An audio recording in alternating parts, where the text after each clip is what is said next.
Welcome. Um, so the year is 1847 of the Ninth Era. We find ourselves on the continent of Ahawi, um, a decade after the events of the previous campaign. And times are rather tumultuous, particularly within the kingdom of Evadne's Reach. People are desperate, crime is rampant, and the wealthy are doing nothing about it, while the woman that seized control is allowed to more or less have her power run unchecked. But perhaps a small handful of specifically chosen individuals will eventually be able to do something about it. Each one of you received a letter from a man introducing himself as Silas Verena. He lives on the outskirts of Evadne's Reach, close to a town called Last Chance, near the Giant's Graveyard. He seems to have done research on each one of you, having heard certain rumors, and has seen fit to summon you for something of a business proposition. Uh, he's offered a fair amount of gold for anyone that can fulfill a certain contract for him.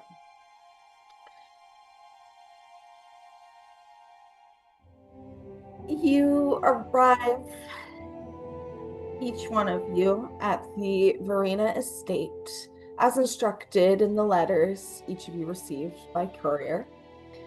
Um, the first to arrive um, is a halfling. Avery, if you wouldn't mind describing your character. Oh, okay. So let's see. I did put a description of Fred in the chat. Um, y'all see, well, uh, whoever sees, a little tiny halfling, just about 3 feet tall, um, kind of dressed in like hand me down but clearly well worn, well loved and well kept traveling clothes. They have a big old backpack on their back that looks like it's kind of shrunk down a few sizes. It's one of those halfling bags that has like all of the like ties and stuff to make it bigger or smaller depending on what you're carrying. And it's definitely set to one of its smaller settings. Um, and standing next to Fred is their pig, Henwin, who is at least a foot and a half taller than them at the shoulder. So much bigger. But Hen has a little daisy crown of kind of the wildflowers that Fred picked along the way, coming up the road, like sat on her head, and she is a big old pink pig, and she is all cleaned up and sparkly, looks like she is ready for a show. And yeah, Fred's just going to walk around. Is there anything like outside in the area? Can I see anything? Yes. So The estate itself is beautiful, with something of what we as players would call sort of a southern charm.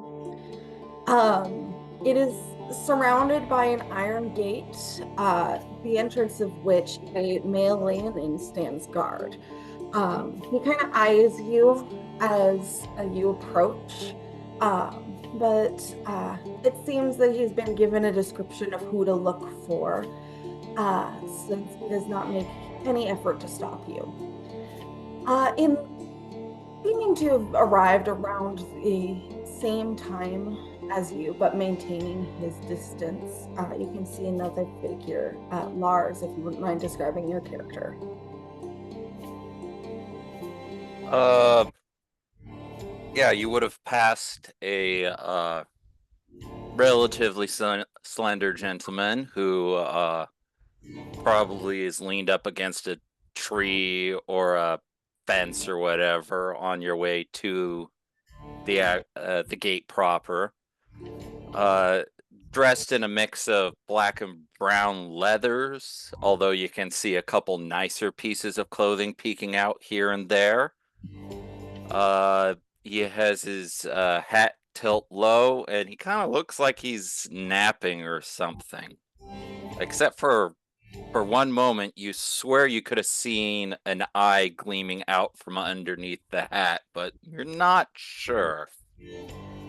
Oh no, Fred's face just brightens up the minute they see you, and they're going to smile and wave and just hello. Hi, hello friends.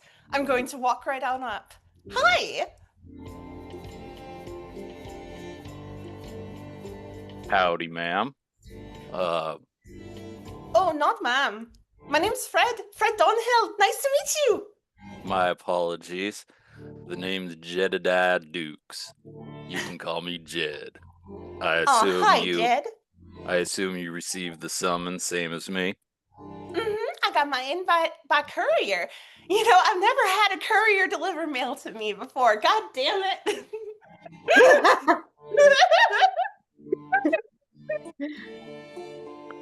God damn it, in character, or did you No. get bit by a shark?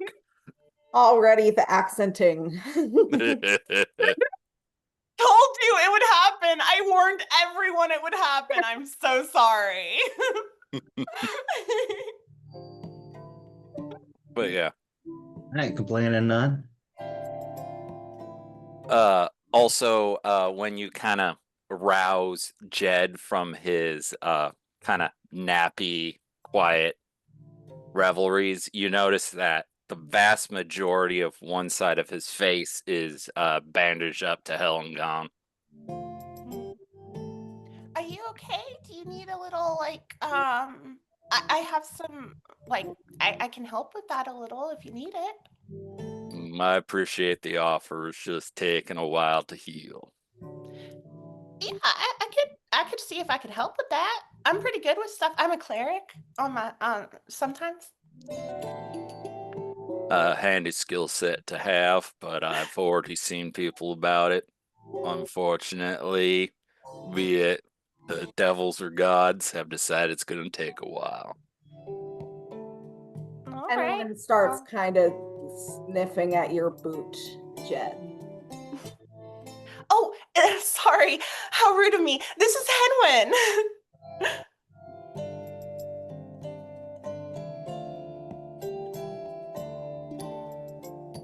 Greetings, Henwin.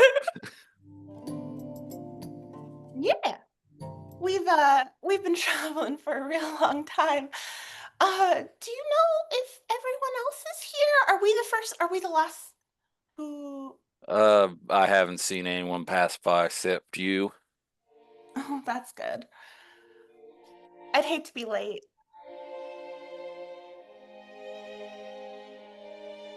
I mean, I expect our host has been waiting for a while. I suppose we could head on along. Didn't want to be the first one through the gate. Oh, well, you'll come with me. We'll be the first to arrive together. That way we're not the first.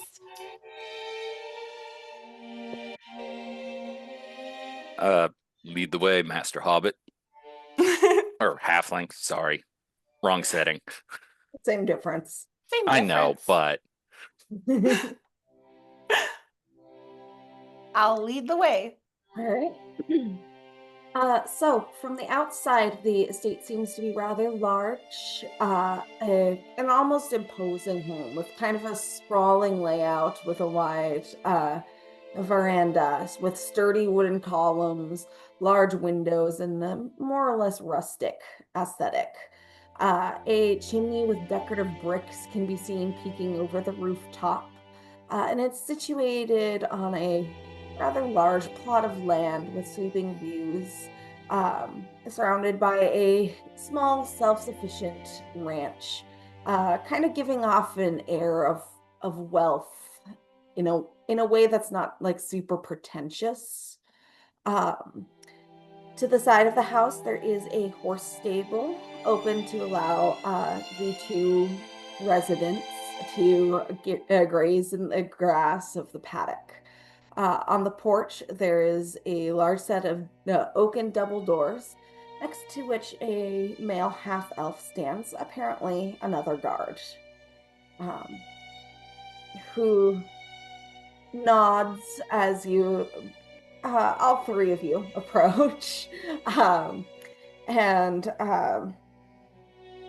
seems to signal for something. The door opens to reveal a female tiefling. She's wearing the kind of rough uniform that one would expect a servant to wear. She has kind of orangey brown skin with yellow freckles, wild red ringlets, and cloven hooves. Oh, how do you do? Hi. Can I have your names, please? Just to make sure you're exactly who we're looking for. Sure. I'm I'm Freddie Donhill, and this is Henwin, and this is Jebediah Dukes. Jed, please. Perfect. I would be glad to lead the both of you inside. Unfortunately, I cannot allow your companion kind of gestures towards Henwin into the house just for safety reasons. But I would be glad to set up a trough next to the horses for her. Oh, that would be That's perfectly all wonderful. right. All right. And you can see she kind of nods towards the guard, who kind of looks down at Henwin like, all right, now I'm on pig babysitting duty. This is life now, I guess. Um, Y'all uh, expecting a spot of bother? Y'all got guards up the wazoo out here. well, there's just a couple of them. Just for safety, it can be kind of dangerous in these times. Unsavory individuals do tend to be out in force. Yes, of course, and it's just for the Lord's safety. I excuse me, I've been so rude. My name is Clementine. Nice to meet you, Clementine. I love that name. Absolute pleasure. And so she leads the both of you now into the house. The Fred room is going to like look back at Henwin one last time before they go inside, like, be good. Little heart eyes. um so the rooms within the manors have high ceilings with kind of exposed wooden beams. There are some art pieces on the walls, largely pastoral scenes, though is the occasional like ceremonial weapon on display too. The curtains on the windows are drawn and are made of like an ornate, heavy looking fabric. And once again, everything you see speaks to wealth without being flashy about it. You are taken to a library, however. Um, there are well-worn bookshelves that stretch from floor to ceiling, lining the wall to your left. And to your right, there is a grand fireplace with a leather-bound sofa and armchairs around it, and a small coffee table. There are various hunting trophies on the wall near the fireplace, including a stuffed owlbear head and the crossed forelegs of a rust monster. Directly across from where you enter, there is a desk with another chair, though this one is of a different leather than the ones next to the fireplace. And on the wall behind it, there is a large portrait. It seems to be a family portrait depicting a dark-haired human man in military formal wear. Beside him is a woman wearing a purple dress, but the curtains around the portrait have been arranged so that her face is covered. The only distinguishing features for her are her pale, freckled arms kind of folded in front of her, and just a hint of red hair peeking out from beneath the curtain. The two of them aren't alone in the portrait. There is a boy, about 10 years old, beaming and looking very energetic and excited, carrying a wooden sword at his side. The final member of the family in the painting is a young girl, beaming as she leans on arm poles. Both of the children seem to have inherited their father's dark hair, but only the son has his eyes.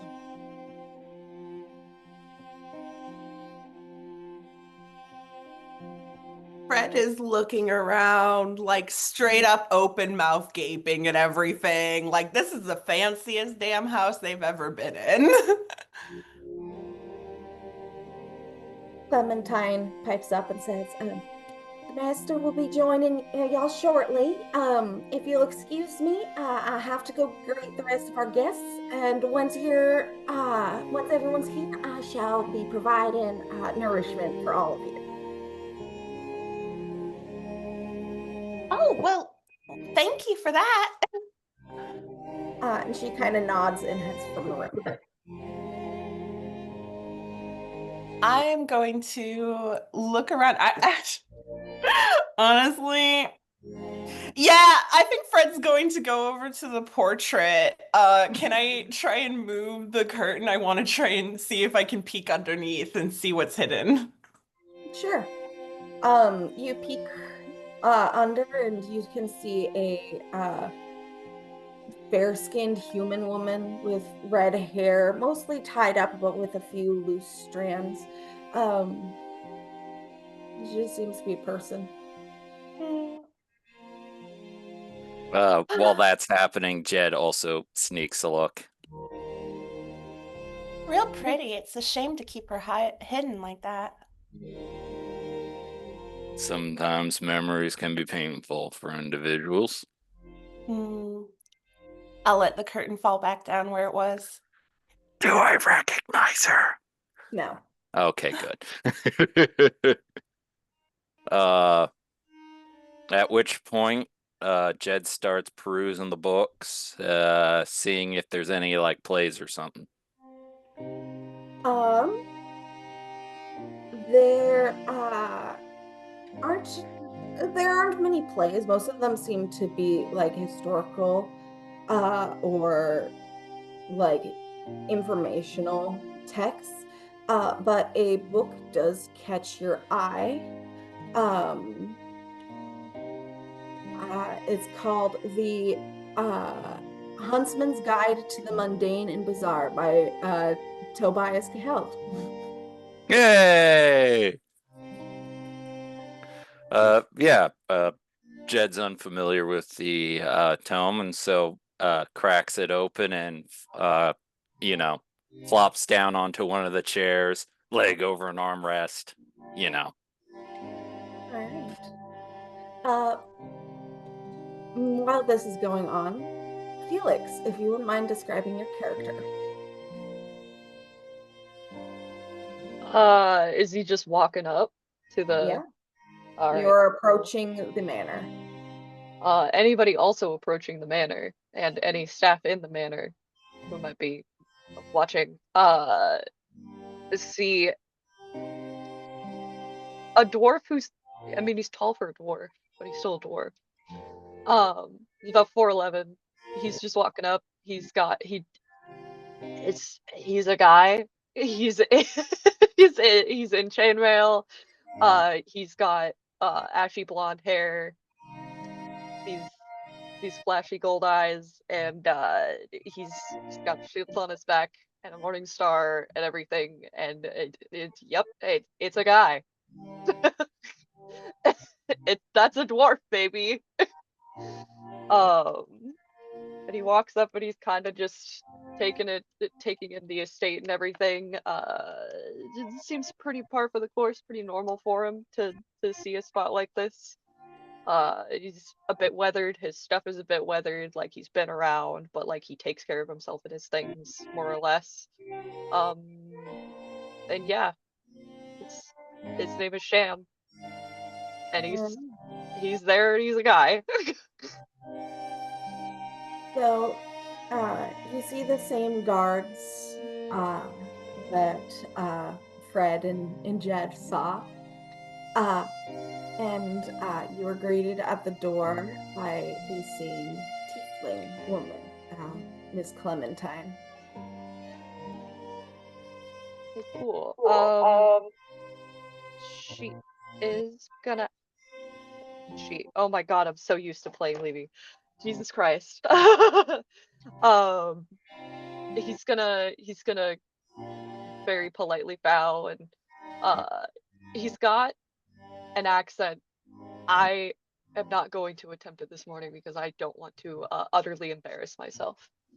But um, it is like a Gaelic adjacent accent, and he sticks out his hand to shake, and he says, "Hello, is this, am I in the right place? My name is Shan.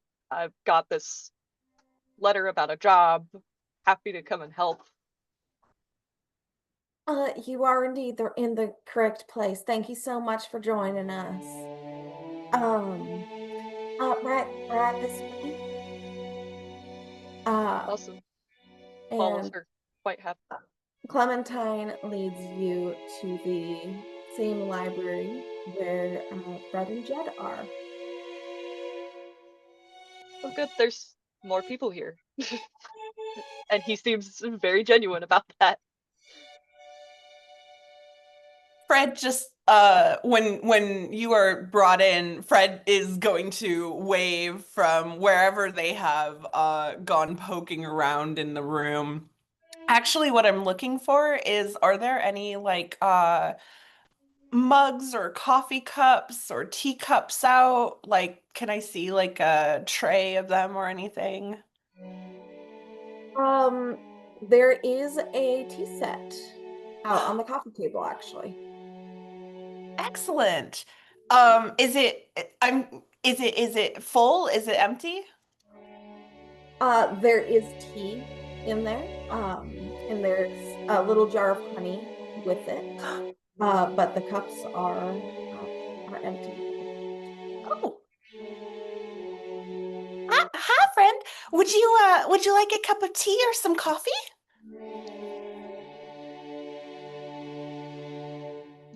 Shan's gonna kind of me. Mm-hmm. Hi, my name's Freddie Donhill. And he'll kind of dip his head and stick his hand out to shake and go, Shan. Nice to meet you, Shan. And Now, would you like some coffee or tea? Coffee sounds bracing and perfectly Excellent. appropriate for this. Excellent. Jed, would you like coffee or tea?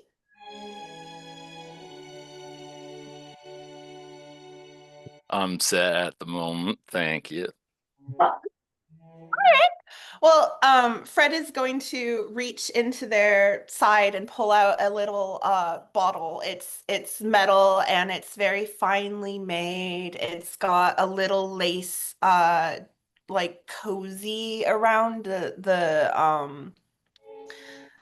neck of it to hold it onto their belt. and they take it out and they unstopper the little bottle, and out of the bottle pours fresh black warm coffee. And they are going to fill one of the coffee cups with the coffee. And the bottle seems like it should run out of coffee before it does. It just seems to endlessly pour hot coffee. And they will stopper it once the cup is full and hand it very carefully to Shen. And Shan's gonna take it and nod and say his thanks very politely, and he just seems delighted by Freddy's entire existence. I didn't make the tea. Our host left it here, but coffee is free anytime you want. And I'm going to pour myself a cup of tea. Shan will look over at Jed and kind of do a a wave and a nod. Jed looks up from the book, gives a quick tap of the hat, and then returns to it.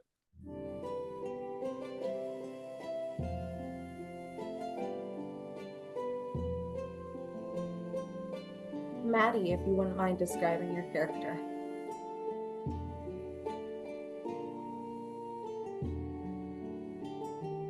Juniper is roughly 6 feet in height. She does count her horns. She is currently in her autumn colors. She has tawny spots to her in shades of cream and brown. Her eyes are green. Her ears are low as she pays attention to basically anything observable. Her ears twitch to every sort of small noise she can hear. She carries a tall staff, and she leans on it very, very lightly. She doesn't need to. It's more like a comfort to her as she is in I wouldn't say unfamiliar, but less familiar environment than she's used to.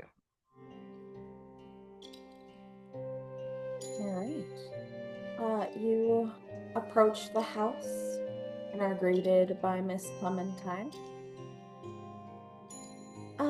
It's a pleasure to meet you. And I sorry if this is rude, but what's your name? Just need to make sure I got the right person. Juniper pauses for a second. Where she's from, you don't give out your name easily or quickly. She sort of fidgets with her very long red, ginger red braid as she says, I'm called Juniper. Perfect. Right this way. Juniper walks with long steps. With her tallness, each stride is probably like 4 or 5 steps of like a normal, typical kind of like walking person. So you find yourself in kind of like this state of almost overtaking Miss Clementine, but then having to kind of slow down, kind of like following an NPC in a video game. She's used to it. But if there's the fact that both of you have hooves clacking against the floor, that seems very homey and familiar to you. Juniper subconsciously matches her steps with Clementine's, and you can see her ears sort of droop just a little, almost imperceptibly so, where you can see her just be very calmed by that sound. You are taken to the library where Fred, Jed, and Shan are all waiting. As Juniper and Clementine are walking and approach the entrance to where the rest of the party waits, Juniper turns towards Clementine and says, "Oh, thank you." And sort of stands at the door for a second, um, almost as if she's waiting for an invitation, but in reality, she's like, suck. She kind of gets like, she kind of freezes for a moment as she looks at everyone unfamiliar.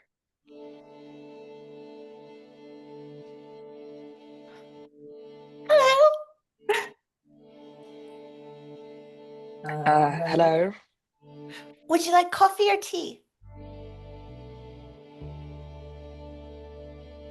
Water, if you have it? I'm going to look around. Is there like a extra teapot or a water vessel? Not at the moment, but Clementine is still present if you wanted to ask her. Oh, I'm not like Fred is not even thinking about Clementine, like asking Clementine, anything like that. They have the spell create water, but I don't know if it's up to 10 gallons. I wonder, can I create less than 10 gallons of water? Oh, yeah. Yes, Oh, you cool. absolutely can. Okay, then I'm going to take a one of the teacups and use create water and fill it up with water and offer it to Juniper. Like, here you go. Oh, by the way, my name is Fred. Fred Donhill. Freddie Donhill. Juniper takes the teacup with both of her hands and makes eye contact with Fred. And you can see this like kind of knowing look to her eyes where she's used to seeing types of magic that engage with nature in that way. And so is again within a very short amount of time reassured when she shouldn't be. This is a different area, she doesn't know these people, and yet is reassured by the reoccurrence of something familiar. So she has made eye contact with Fred and says, Juniper, and thank you very much, and takes a drink.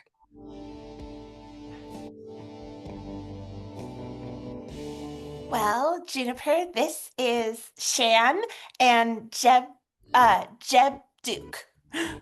Duke. Duke's plural, and it's Jed, not Jeb. Jed. Common misunderstanding. No harm, no foul. I'll get it At which eventually. point, Jed actually gets up and offers a hand for Juniper to shake. Juniper makes eye contact with each that Fred has introduced her to, does a very small nod, and sort of looks confused as to which hand she should put the tea mug in for a second, and then she puts it into her left hand and awkwardly like puts out her still pretty towering over handshake.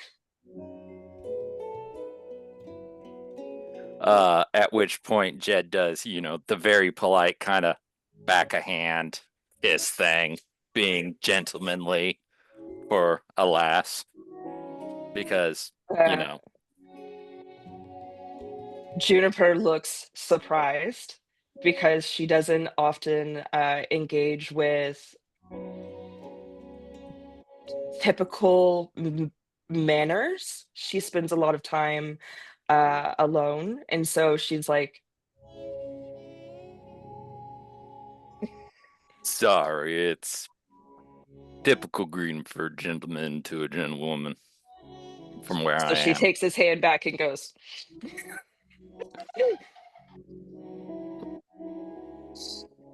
and then kind of drops it, grabs her cup again with both hands, because at least if she's holding the cup with both hands, then she can't do something wrong. She's got her staff kind of crooked in her shoulder as she holds it, so that it's still on her. She still can kind of lean should she need to, but she has both of her hands free. Jed Shan- does a kind of just very quick once over and is like, if you need something stronger, let me know. Juniper kind of nods, gives him a what she hopes to be kind of like a knowing, kind of like grown up, we're very cool nod. But inside she's like, strong. I'm strong. What can they mean by strong? And is like having a whole conversation in her head of like, she's a deer. She's used to drinking water.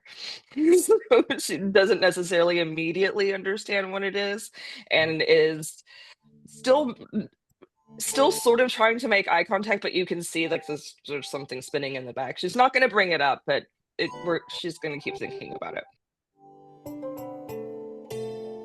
Shan is gonna find a wall to post up at and very pointedly leave a spot open next to him in case Juniper wants to get out of the middle of the room. Juniper very much appreciates that opening, and so for real takes one step sort of backwards, and it's about 2 thread lengths long somehow, and is still a part of the group, still very much trying to put out the energy if she wants to be there and be cordial and be paying attention, but is very much like, oh, thank fuck, I'm not in the center anymore.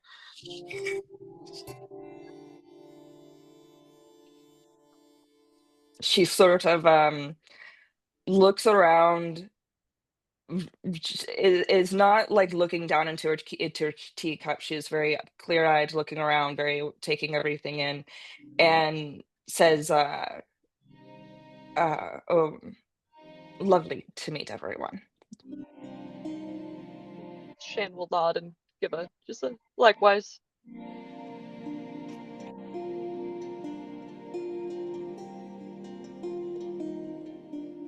You know, this is the first time I've ever received a letter by courier requesting me to go anywhere. Oh, really? Mhm. Have you gotten a lot of these sorts of letters? Probably wouldn't say a lot, yeah, DM. But like a few. Really, you're kind of a hard person to pin down. Yeah. Okay. He's like, I mean, not really, but people don't really usually need to use a letter to get a hold of me. Me neither.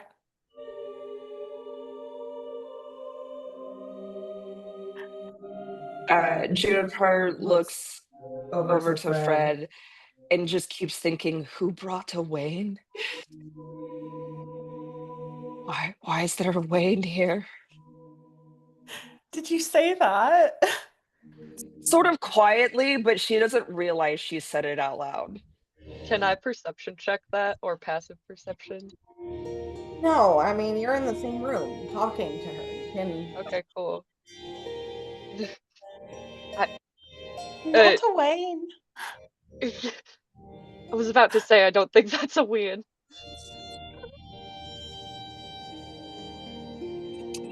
So what makes us sure is they're not a Wayne? I'm a halfling. Yeah, just No a halfling. shoes. If Fred is If going everybody- to wiggle their feet. if everybody small was a win, I'd also still be a win. No, you're taller than they are. Hold on, pictures. Not that tall. No, you're definitely not a Wayne. The other one, that looks like a Wayne. And the thing about the shoes, listen, I'm not wearing shoes either. Okay. Juniper just like puts a leg forward and like wiggles for a second. That is so cool. But I'm not a Wayne. I'm fully grown, actually. Fully grown. You sure about that? Well, I might have another growth spurt coming, but I'm basically as tall as I'm gonna get. Juniper turns to Jed and says, "Well, how big do they get?" Not much more than that. The halflings are a very friendly folk, you'll find, but they do have a few habits that are a bit different than ours. Not that many. I just don't think it's like safe to be bringing a Wayne where we might be going. And it's just Waynes are so small. Oh, but Well- we're really good at getting underfoot. And she does have Henwin, which sure as hell makes up for difference in size. They seem to really be into feet, or lack thereof, or availability of feet. And then you can kind of start seeing Juniper kind of go on a trail of like the different types of feet in the room and why and why that makes Fred an adult. Like fully believing everything in the room, fully understanding, but just kind of taking things a little too literal. I mean, you're the one bringing up feet, frankly, but I mean, they are cool.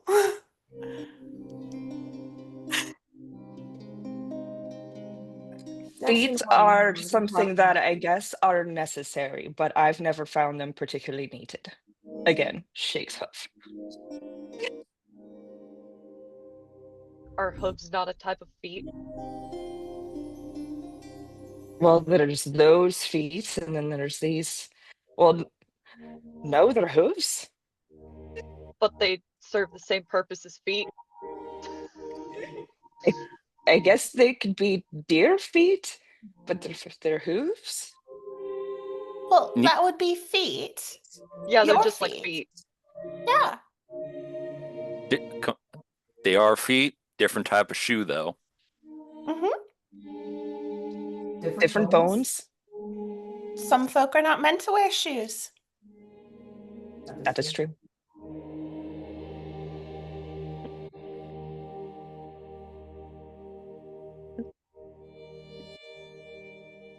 It's at this point that Clementine comes in with the next two characters. I was waiting for someone to post that GIF.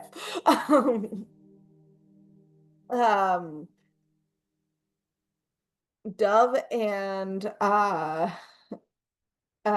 Kenzie, if you wouldn't mind describing your characters. You've come in together.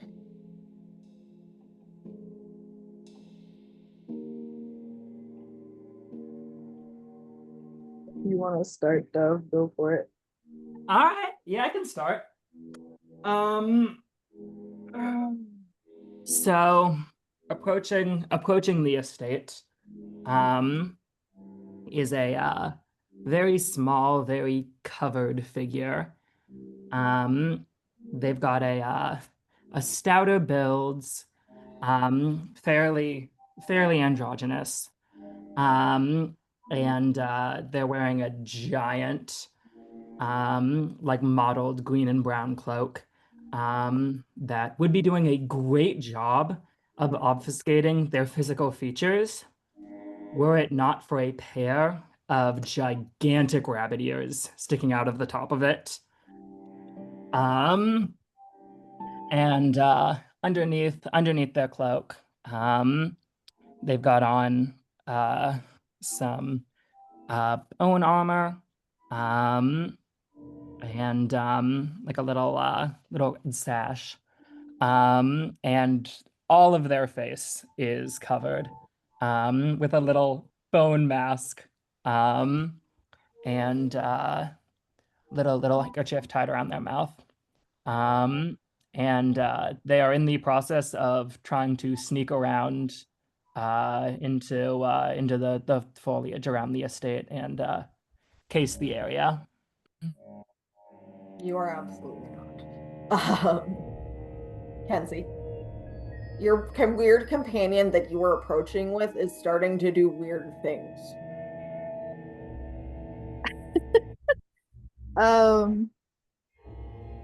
My character is also got a kind of dark cloak on, but underneath the little hood, you can kind of see a pale, pinkish, yellowish, kind of pale face sticking out of it, with big, rosy red eyes and forehead that probably makes it so you can't even see their hairline underneath the hood of the cloak.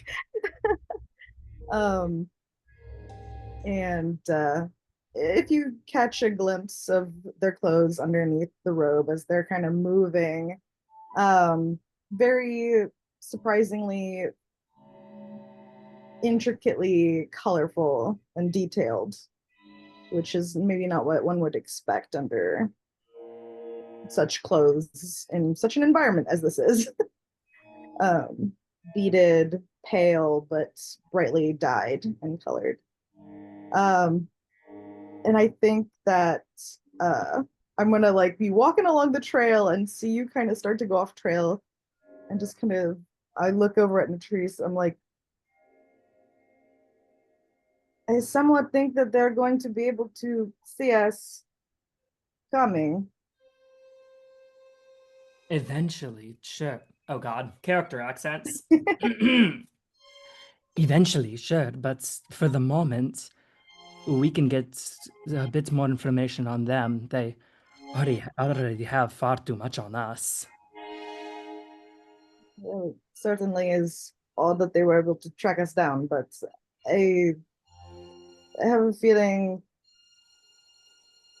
Can I, DM, can I see like any people like milling around the house?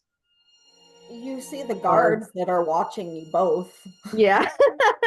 And also, I will note there's not much foliage. There's lots of dead grass. Natrice is like crawling. Treats is like, fully, crouched yeah, army down, crawling, yeah. like army crawling through the bushes, and Aris is just like standing and like walking like next to you as you're army crawling through the grass. Just be like, I think that the game is up on this one unless you want to double back. Perhaps we should. I don't know if I trust this. We should just go. What? I mean, we did come all this way. And we could go all the way to somewhere else. I was not the only one who said that this sounded interesting. It does sound interesting. And she's gonna stand up out of the grass and dust herself off.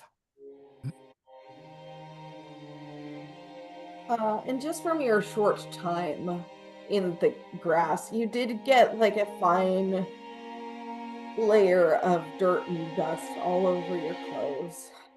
Oh yeah. They already had one. Don't worry about it.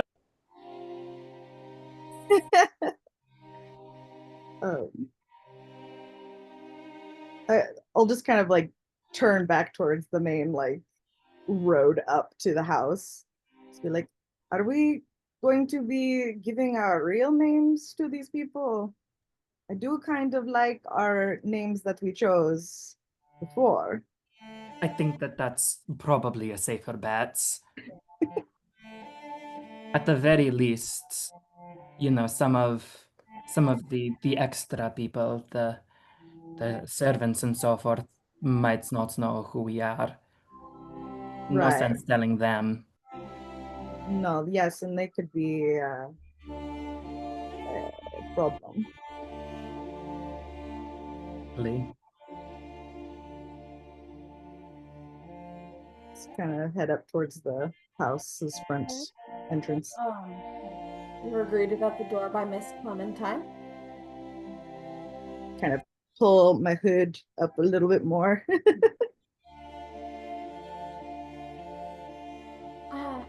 How do you do? What are your names, please?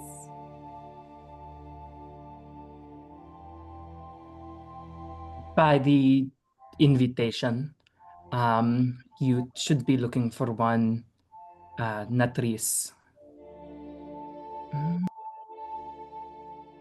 Yes, that is one of the people I'm looking for. And you? He turns towards you. I kind of like glance to Natrice and back at the person, and it's like, Aras?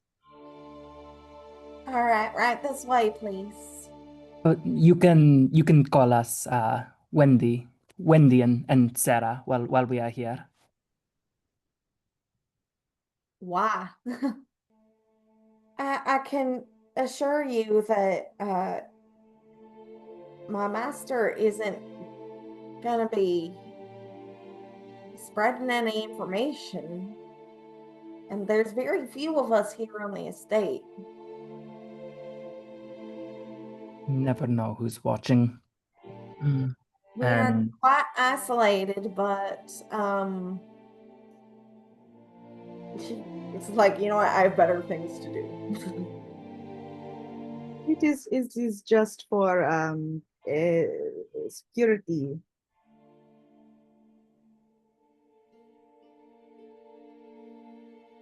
She leads the way to the library, where you find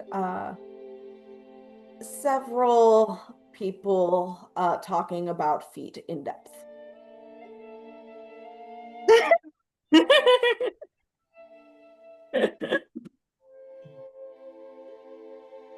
as they come in, Matrice is just going to be adjusting all of her cloak and mask and other mask, and just fully ensuring that all of her features, with the exception of her ears, are completely covered. Oh, hi. Hello. There are two of you. Would you like coffee or tea or water? Oh, there are three? There's three of them so far? Oh, Choices. there are three of you. There should be 4. Four. Oh, there are 4 of you. Jed does a little wave from the seat, and then like, oh, there are more ladies. Must say hi.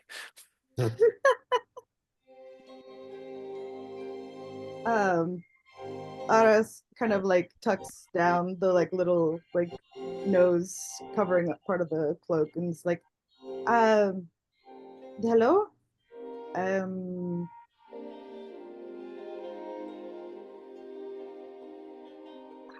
I would have some coffee. What kind of coffee? Oh, just the hot kind.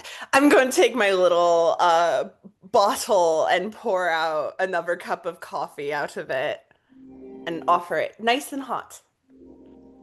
Can I take it and roll an insight check on the coffee? On the coffee or on Fred? On all this situation with this coffee dispensation. It's poison. Roll an insight check. Fred, roll deception or persuasion, but don't say which out loud. Ooh. I got an natty 20. I got a 16.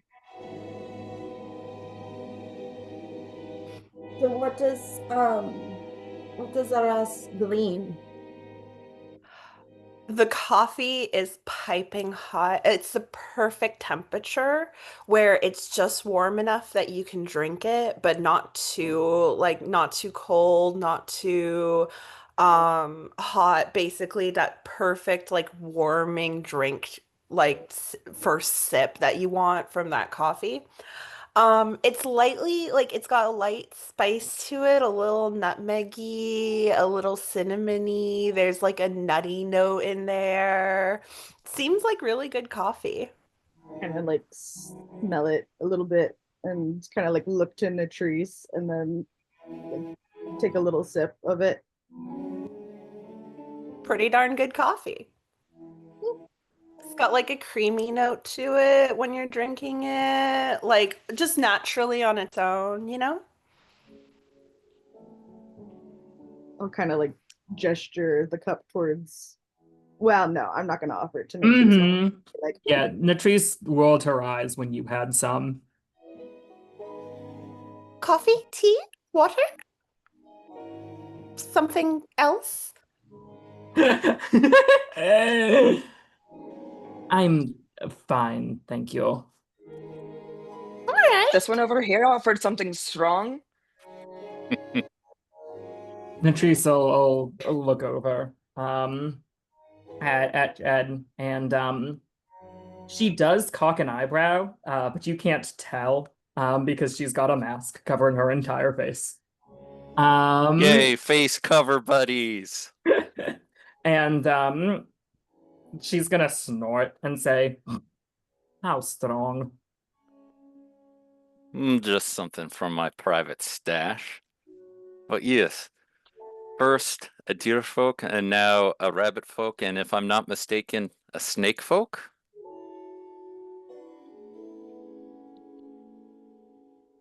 They call themselves the Yonti. My apologies. I have never had the pleasure to meet one yet. I reach out to shake Wendy's hand, and then I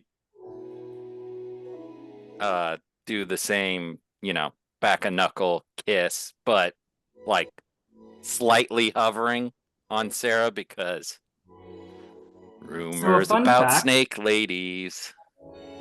So a fun fact about Natrice's hand is that she is wearing a pair of little red fingerless gloves, and they have little bone spikes built into the back of them. So the back of Natrice's hand is covered in spikes. get good. Dodge and weave lips. Think that'll stop him. Does it? In order to Like dodge stops the for like a spike, second, then moves closer to the wrist. like an open mouth, like kissed. Just Suckling on a hover bone sack. and hover.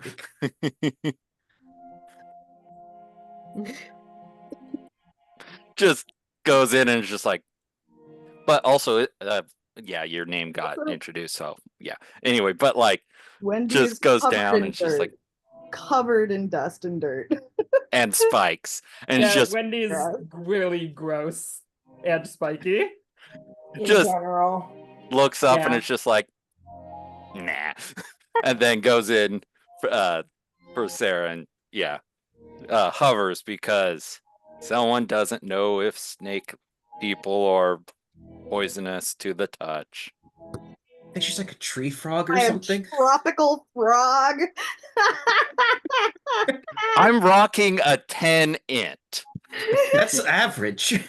Well, You really gotta hit the T on that. well, no, the thing is, he's using most of that for his knowledge of words. Fair. Yeah, okay.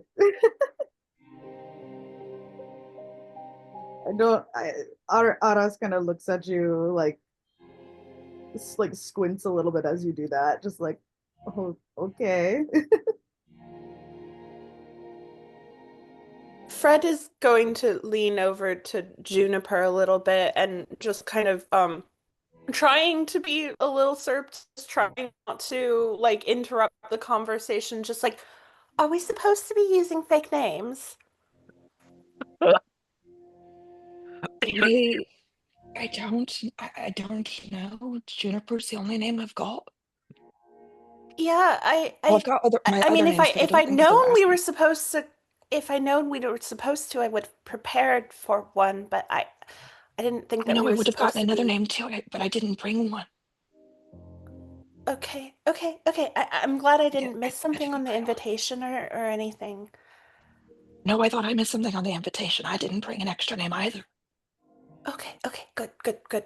I mean, if it's both of us missed the memo, it couldn't have been. Yeah. No, I didn't bring an extra name. Did everybody bring an extra name? What do you mean? Well, I just were This we is the only supposed name to? I've got. We didn't know if we were supposed to be bringing an extra name because I only have the one name. I mean, I have like my family. I've got my family. I've got other names, but my family name, and then I've got my name. Fred only has has their names. We didn't bring any extra names like you brought names. Yeah, I didn't Okay. know if we were supposed to be using code names or something. Because where I'm from, your names is very special, so I understand if you would name keeping your names, but I didn't bring an extra name because I think that they would have wanted my name. You And could these always make squints. one if you wanted to. I mean, my name is completely real, and my name. Are both of you from cultures where people have only two names? Well, my name is Juniper Rosemary Hawthorne because I come from I live in a hawthorn tree. See, that's Where I sensible. come from, we live with the trees, and so we take on the name of the tree in which we've lived within our home. Is your tree called Uh-huh. Wendy? Wendy is the only name that I have. Oh, is that the name of your tree? Fuck that. Fred I looked genuinely very confused. Y'all don't have a pseudonym prepped in case if you're having to operate as someone other than yourself? Were we Why? supposed to? I mean, I can get But one. I'm I only can am figure one myself. out. But I'm Uh, only me. it wasn't on the invitation to prepare a extra name, at least not on mine either. But Well, no, some people call me Thorn, but that's I okay. So my name is Juniper, or you can call me Thorn. Both are those are both are my names. just call me Shan. Jed underneath his breath. These people Well, don't even know to have an outlaw name. I mean, I suppose you could call me Fred. But That I one's mean, my Fred. friends call me Freddie, so I'd rather you guys call me Freddie. But you could call me Fred if you wanted to. What is everybody else? You're Freddy. Who are you? I point at Shan. Just Shan is fine. I don't have any other names. I just don't operate like that. Lovely to meet you. And he'll point at Aris and be like, Sarah. Oh yes, Sarah. And to Natrice, Wendy. Shan. I would like to roll a perception check, please. Yes, Of roll course. insight. Actually, I would like for Adas and Natrice to roll deception checks. Everyone else can roll insight checks, but Do we get advantage? Fred We're can just roll. so Fred, convincing. I'm Fred not can even roll kidding. I rolled insight. another natty 20. Oh, good. I was going to give Fred advantage for reasons, but I don't need to now. Does Jed get his advantage for reasons? No. Okay. What was it we're rolling again? We're rolling. Deception. I got a 7 total. And what are we rolling? Insight. Insight. Insight. I got And not perception. I got an No. 11. Hooray. I also got an 11. Eh, I got 15. Hey guys, guess what? I got an 11. 11 buddies! Most of you, except for Shan, can see that Sarah and Wendy are lying through their fucking teeth. I don't think we're being particularly like. I don't think we're acting like we're not lying. I Latrice just don't doesn't think care if Shan people think that's cares. her name. She just doesn't want to give them another one. Real. Yeah, Shan doesn't clock it because he doesn't care enough. He's like, they gave us names to call them by, and that's what they want to be called, and that's fine. Jed clocks it, but's just like, dude, do you know how many pseudonyms I have? I ain't one to be judging.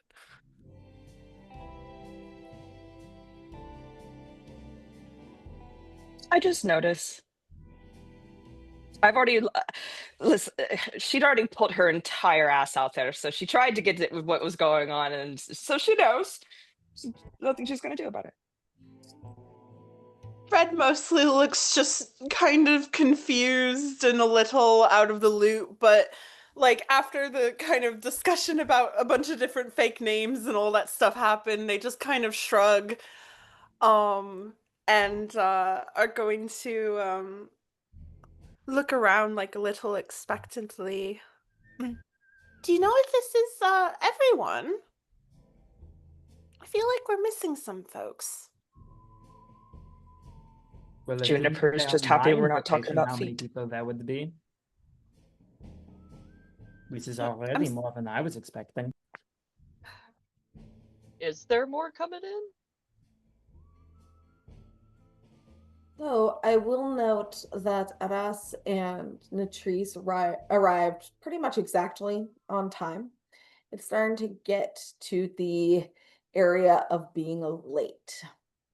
Max, if you wouldn't mind describing your character. God, you did this on purpose. Well, I there's did the also salary and say. there's the fact that you don't show up on time. So, you know. I'm sorry, I'm an EP boy. Right, approaching the manor outside is a human man in his early 40s, wearing basically just like almost piecemeal scavenged looking armor. It's all very dinged up and dirty. Not very well polished at all. Looks like it came from like a billion different places, honestly.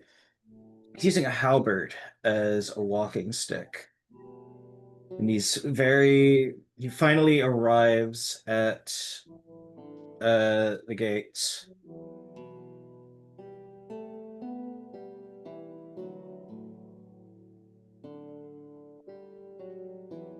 I'm assuming he's not stopped at them. No. Right. Walks on forward, kind of just looking around.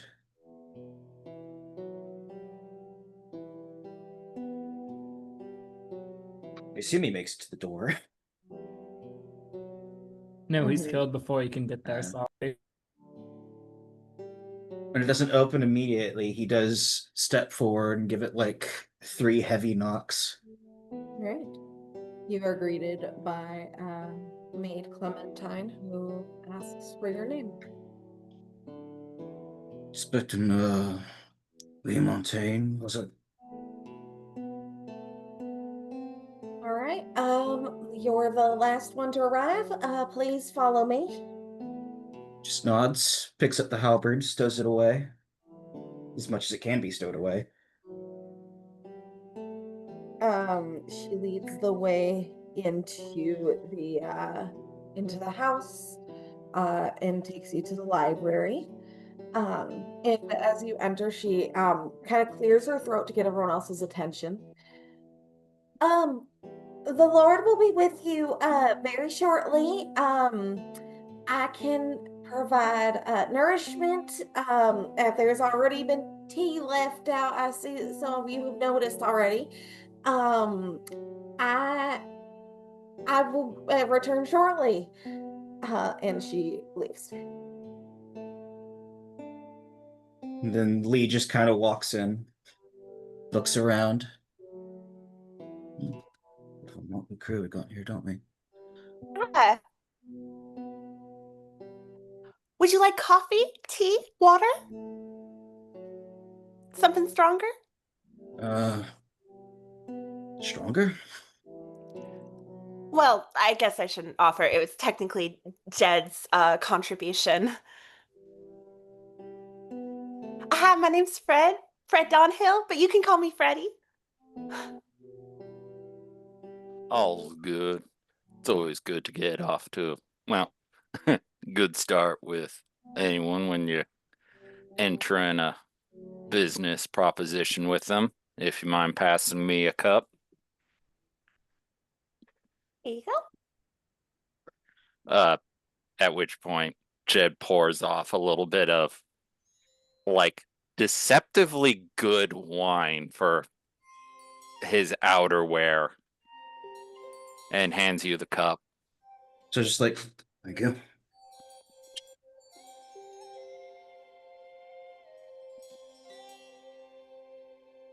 Clementine comes in at this point with a platter of cookies, which she puts on the puts on the table, the coffee table before you guys, and then departs. Wow, thank you. I'm gonna take one. They're ginger snap cookies.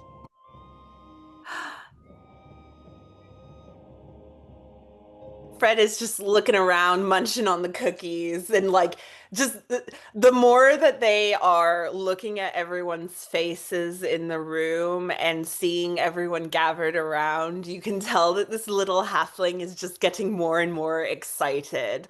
Like they were a little nervous coming in, and now they are realizing that they are among friends, and they are very, very excited about that.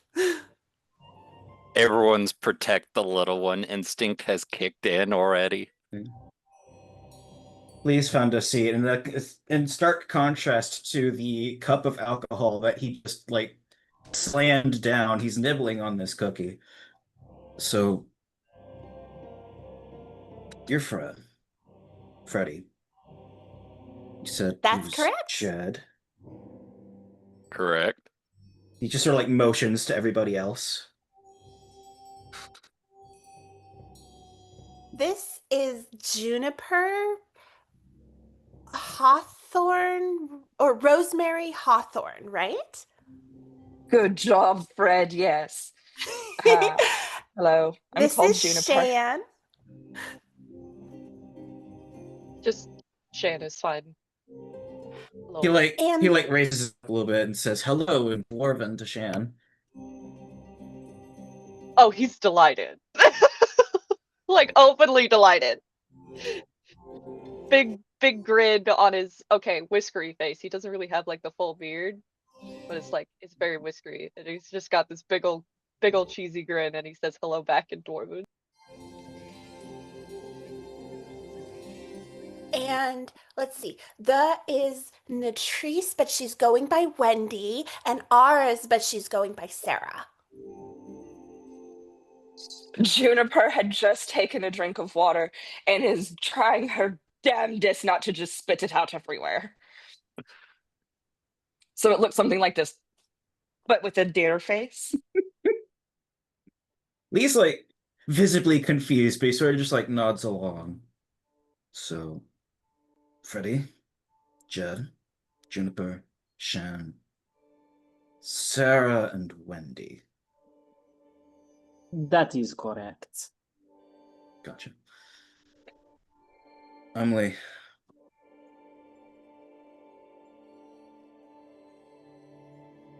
Now, this is a special day, isn't it? Could say that.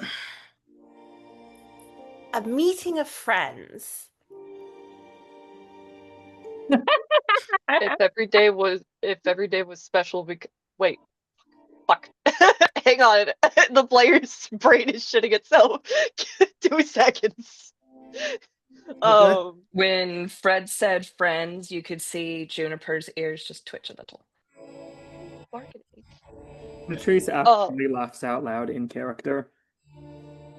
Shan says if every day I met new people was special, then every day would be special.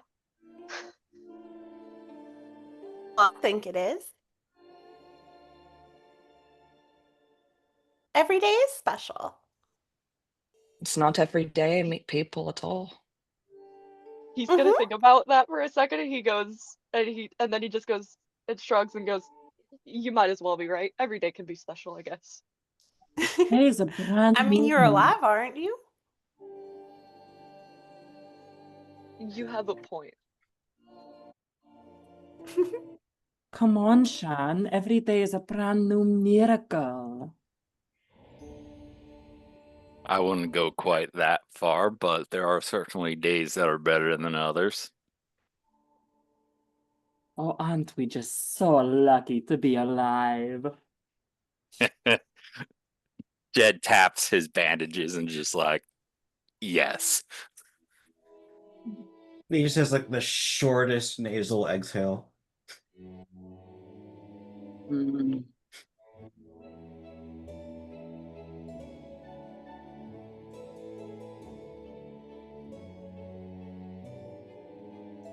Bit of a diverse crew we've got here.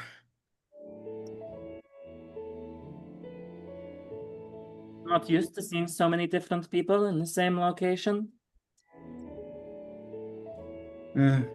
Say that. Been a while. Not Y'all used to must seeing come. this many people together at all. Seen bars 3 times crowded as this. You guys must come from all very far away. You could say that. Patrice shrugs. The road's my home, so.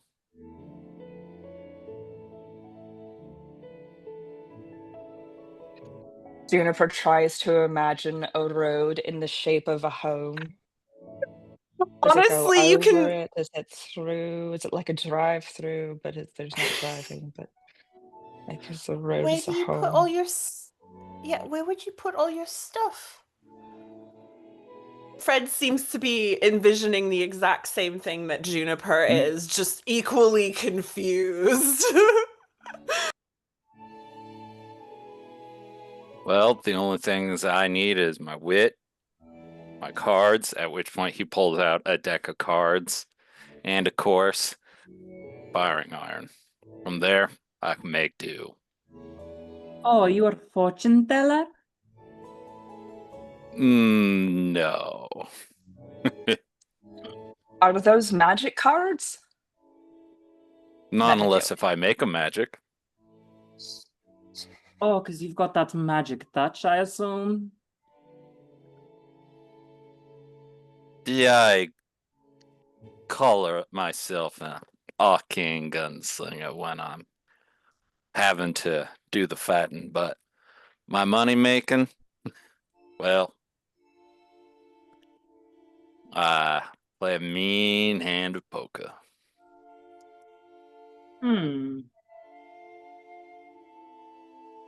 Patrice seems the most interested she's been in anything anyone has said so far.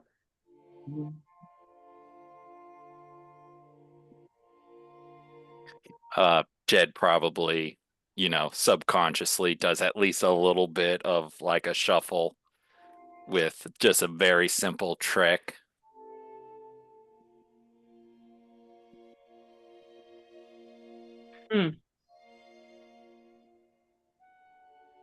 Patrice does not visibly emote because she doesn't have a face. Well, you have eyeballs. Unless if you're Hawk 2.0. Patrice's eyes are looking. Robo Bunny. Robo Buddy. Oh, Bunny! Has science gone too far? Shit. Um, Fred is going to like kind of look over at Wendy, Wendy. and just I can read tea leaves if you want your fortune told. I'm not particularly thirsty right now.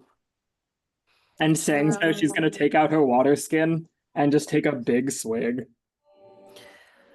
Well, I mean, I also can read the clouds, but I don't think we can see it out here. I mean, are there any birds around?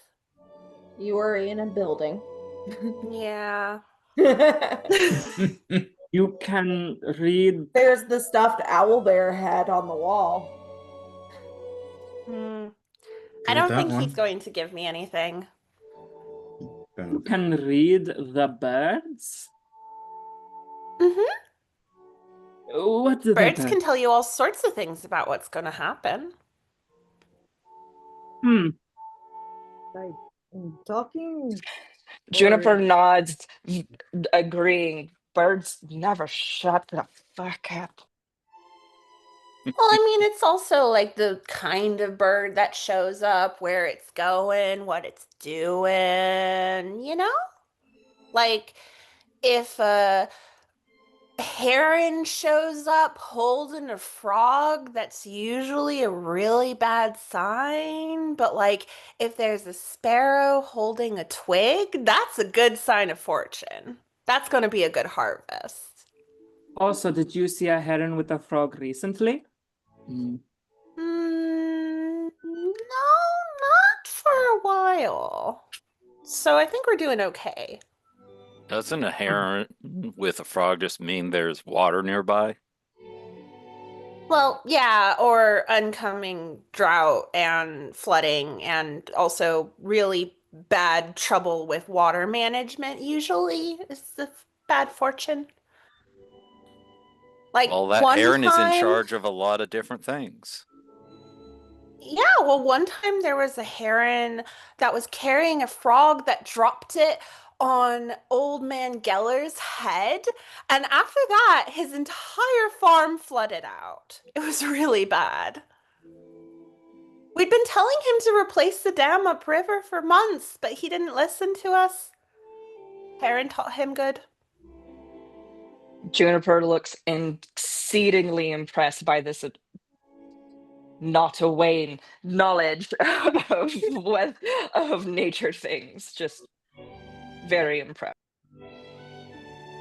So if this dam that he'd built that sounded like it was falling apart, and everyone could tell, if it had flooded without the frog heron, then that would have been just a simple coincidence.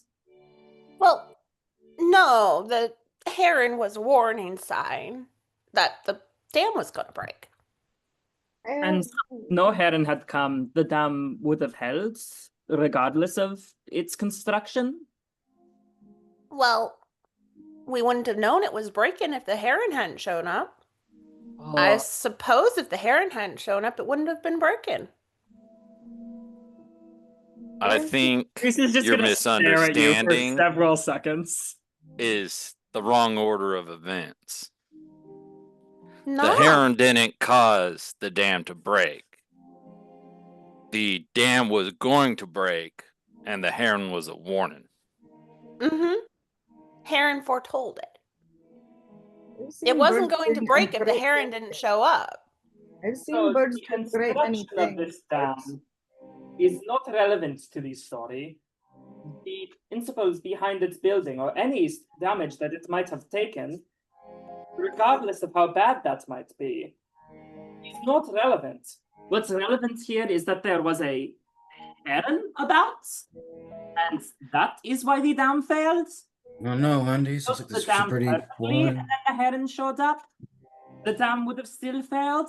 And if he'd built the dam horribly and then no heron showed up, it would have been fine the whole time. Mm-hmm. No, Andy. Sounds like there's some pretty wise herons over in Halfling country. Sort of like starts to take a drink from his empty cup, realizes it's empty.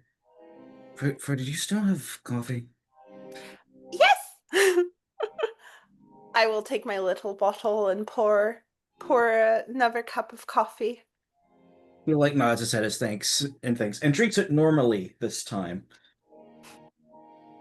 It's very good coffee. Juniper leans in towards Freddy. Does it still do water?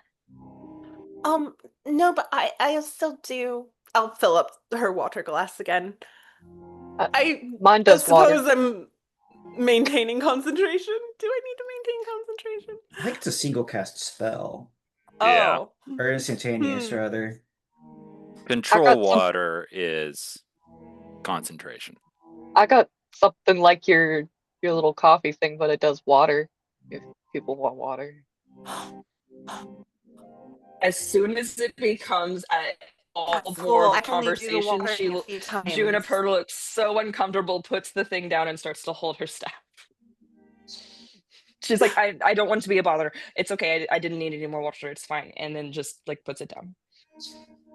It's not a bother. And Shan just the water the decanter is literally like on his hip, and he just kind of holds it up. It's like, I just have it here.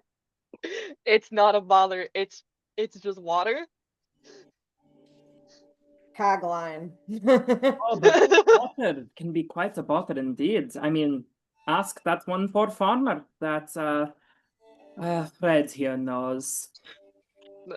Well, in this case, that isn't a bother, and he's just gonna hand Juniper his decanter of endless water. He's just gonna hand it to her. So this is your decanter, and but this is your full of water. water. But this is Yes. your water. Yes, but I'm offering it to you. But this is You your get the water. feeling that he has this conversation with many people fairly often. She looks sort of like hesitant. She doesn't get given things often, you see. So she hesitates and leans forward and like puts maybe one singular drink amount of water into the teacup that was in front that she had put down in front of her, and then hands Shan the thing back. Shan is very you. pointedly going to pour more water into her cup. He's like, take the water.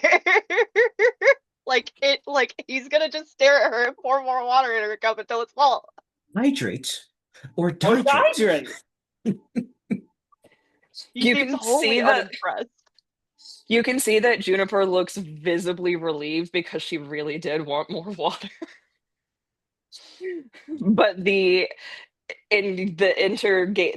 interaction between I don't want to be a bother and I don't know these people created a 404 error of accepting this help, and is now like she's going to leave the water there as if she didn't want it for as badly as she does, and then as soon as the like energy changes towards a different conversation or something like that, you'll see her like slowly lean forward and be like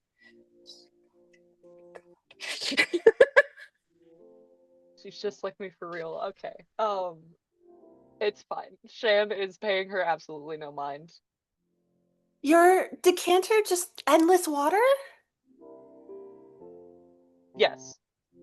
That is so cool. This is just endless coffee. That's arguably cooler. I mean, water is really cool. That's so useful. You can wash your hands, you can wash your face, you can clean things anytime you want.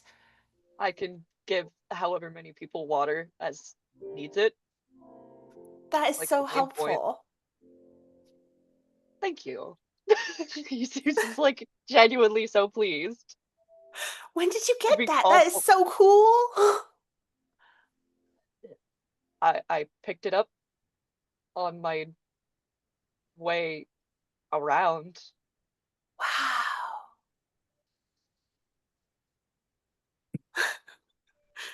Have you had much of your coffee today, Freds? Oh, no, just this tea. I mean, and a cup at breakfast. Hmm. that second breakfast. Well, this is second breakfast, technically. So you haven't had at least very much coffee today, and you're still like this? What do you mean still like this? I'm always like this. Yeah, I think yours. Okay. Nachi's just internally going, oh no.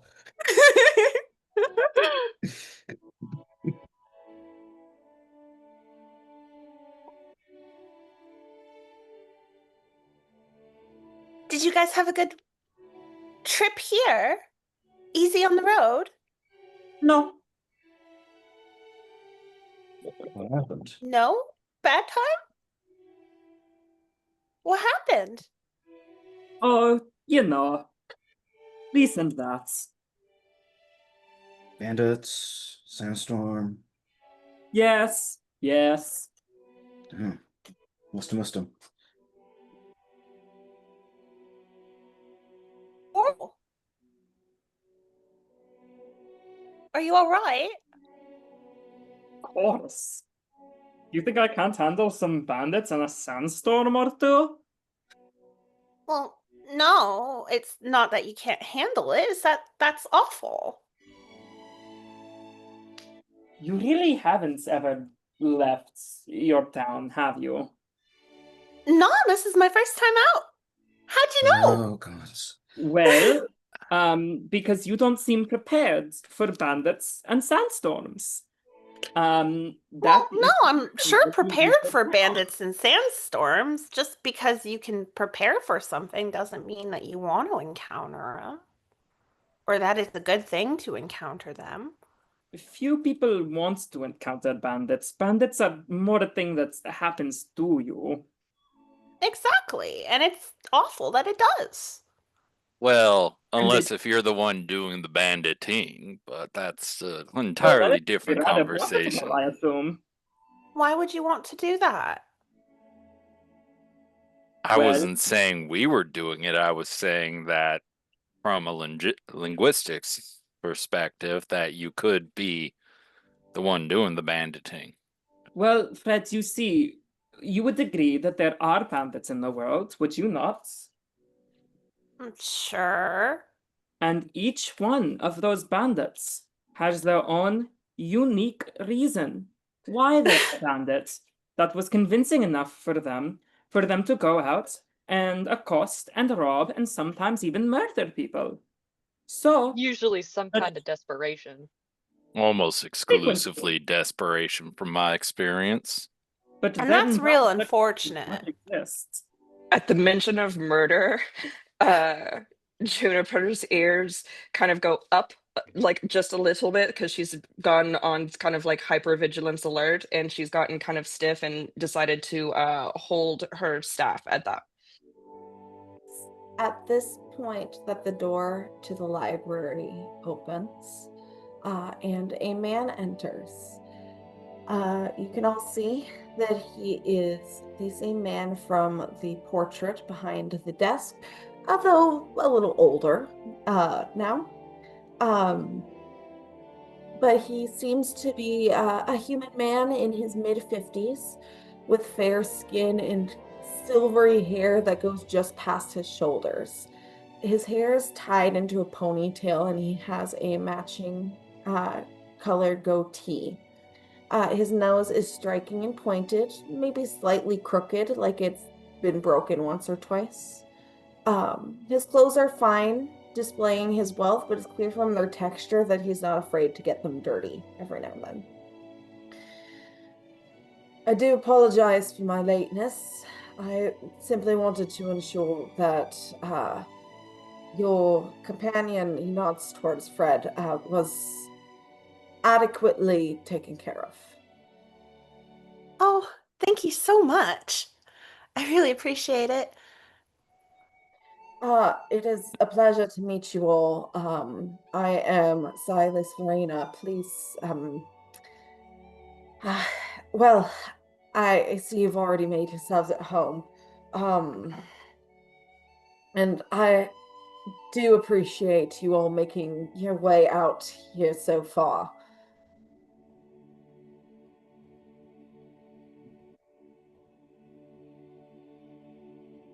He just sort of gives a salute. Dusty road. Fun travel. Well, thank you for having us. Juniper How doesn't did- say anything. She sort of just nods her. How did you find out about us?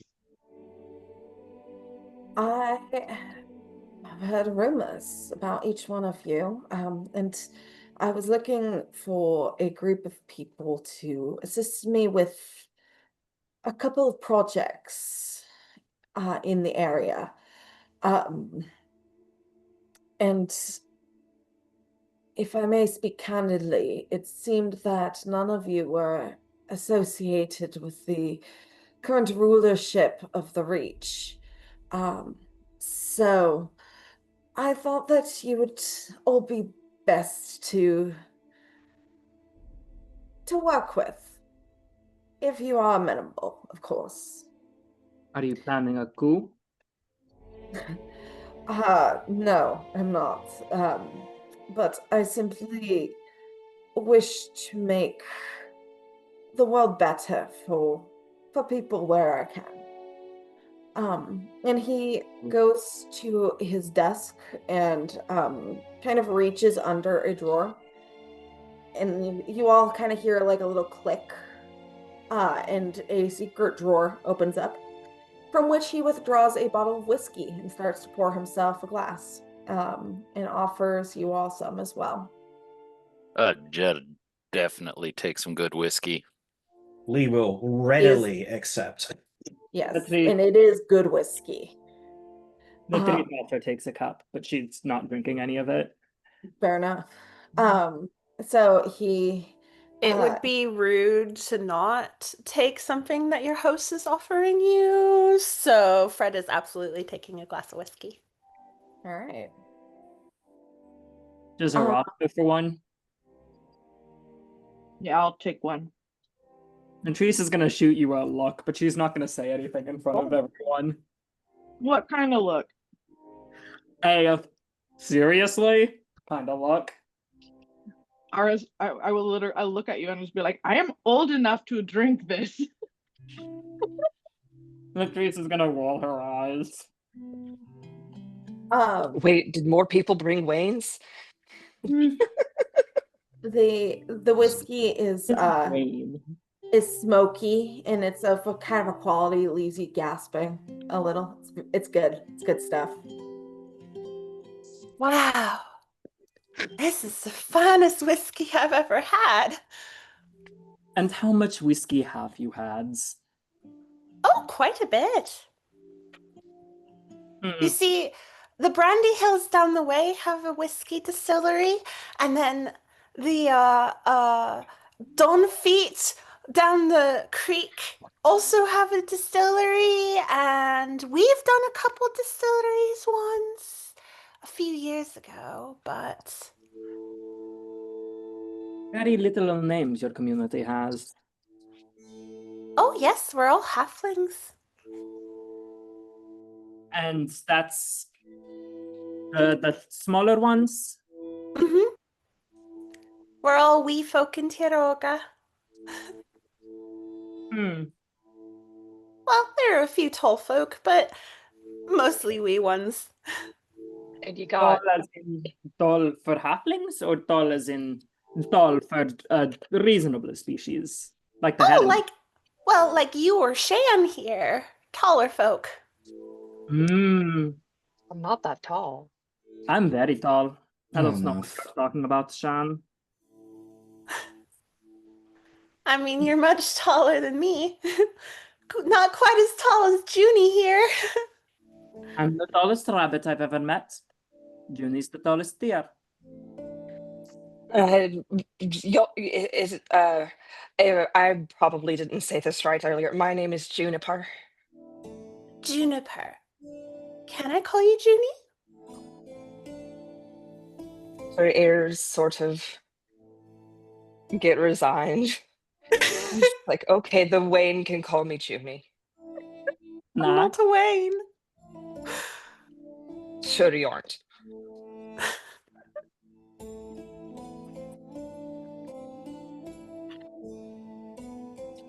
So Silas pulls out a piece of paper from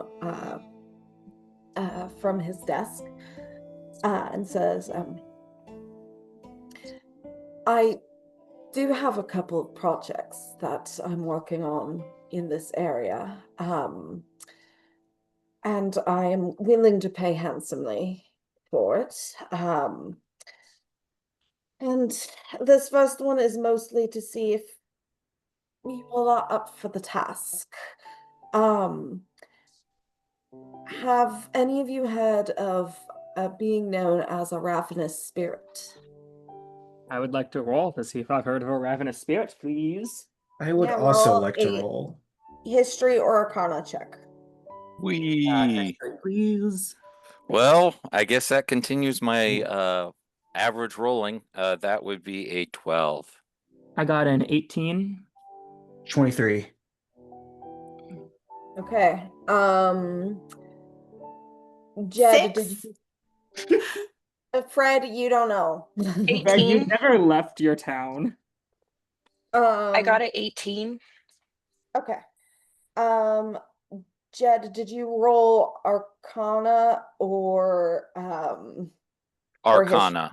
I don't have proficiency in history, so All right. To you, it sounds vaguely familiar, kind of like folklore. Um, let's see, who got 18s? Juniper and Natrice? Yes. Okay. Juniper, were you arcana or history?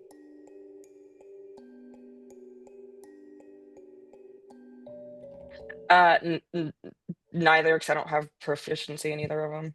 Just well, doesn't you Which can matter. do it. modifier You did just you don't add? get Did a you just... bonus. Yeah. You can do it, yeah, you just don't get the bonus. As big of a bonus. Okay, then history. Okay. History, And you better believe Natrice was also history. Latrice was also history. Cool, that makes it easier for me. So these creatures are undead beings that are known to pop up every now and then in times of famine. And they are said to hunt the unwary and feast upon their flesh. So Juniper, as soon as she realizes what we're talking about, her face kind of scrunches up a little bit in deer as soon as she realizes that they're undead. And Lee, you got 23, correct? 23 in history, yeah. History. You also know that these are beings that show up in times of famine, but you would know that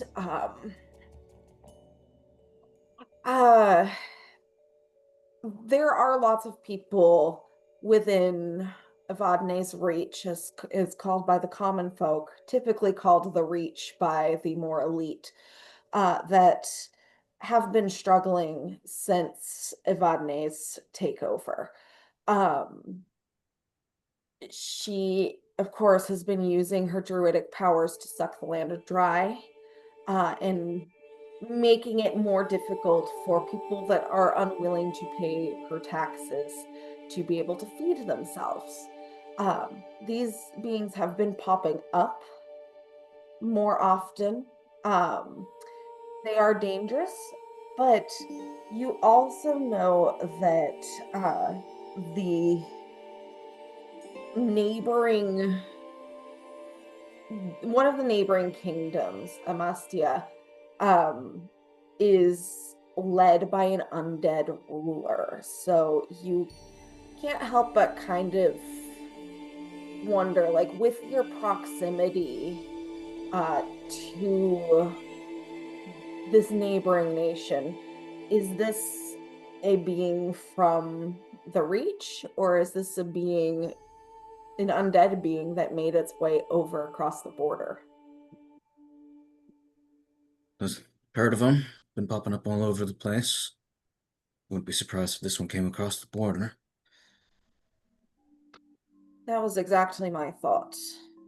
It is causing trouble for some of the folk in the town of Last Chance. I don't know if any of you have been there before, but given its proximity here on the outskirts of the kingdom, as well as the hard times, we shall say, that the lands have fallen upon, I have taken it upon myself to seek aid for the people. I have drafted a contract if you're all willing to take a look at it. And actually, I found a way to attach it to the Roll20. I noticed that actually. So it's there to look at if you want, and making it so I don't have to like copy and paste it, and then you can reference it later if you so desire. Oh, there it is. Yep, character sheet pages. It's below all of us.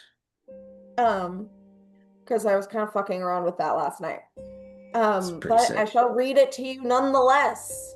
Contract issued by order of Silas Verena. This contract sets upon the agreed brave souls, lawmen, hired guns, and wayward wanderers the task of locating and slaying of an undead entity known as a ravenous spirit.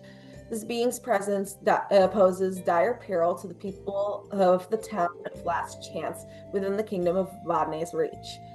The creature is known to stalk by moonlight, tearing flesh from the living and leaving only bones and blood in its wake. For the safety of Last Chance and her people, I, Silas Verena, have been authorized by Lawmaster Haskell Blystone to place a bounty upon the destruction of this creature. Terms of the contract. Proof of the ravenous spirit's death must be presented before me, Silas Verena. Acceptable proof may include remains of the creature, including its talons or horns.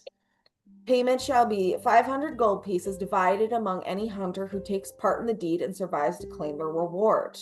This contract is open to any willing to accept the risk. Upon the signing of this contract, these terms are good for 3 days. Should this contract not be fulfilled within the time period, all payments are null and void, and this contract is null and void. The query has been approved for hunting by Lawmaster Haskell Blystone. And with this contract, as you look it over, Silas also pulls out a kind of like your stereotypical like flyer that you would see in a Wild West setting, with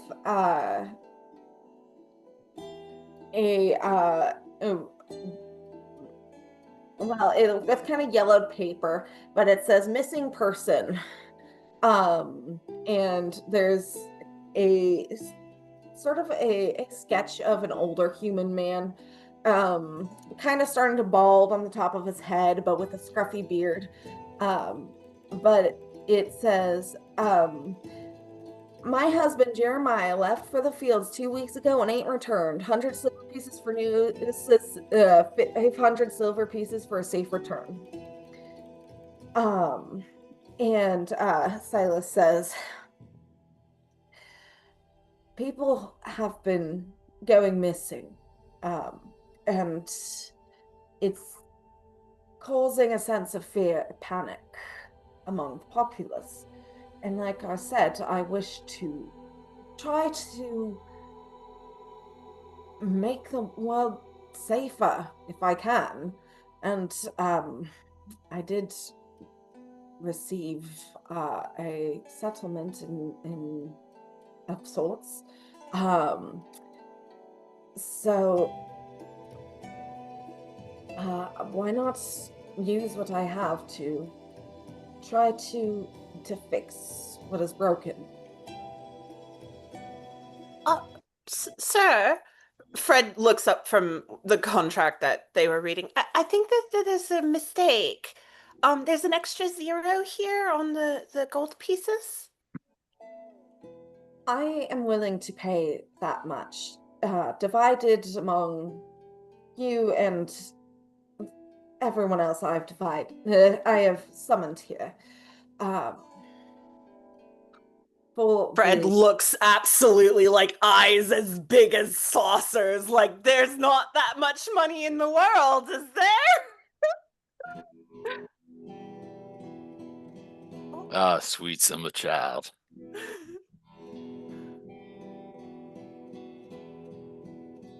it would only be about 71 thereabouts divided among all of you, assuming you all survive. Well, I mean, that's mighty generous. And this contract is merely for my own records. It is not magical in any way, and if you need to clarify that, please feel free to do so.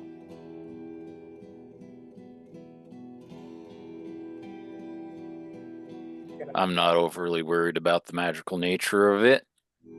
Is going to investigate as if she's checking whether or not it's magic, but she has no ability to do so. Are we just put together supplies on our own? Could you repeat that? No. Are we to gather supplies on our own?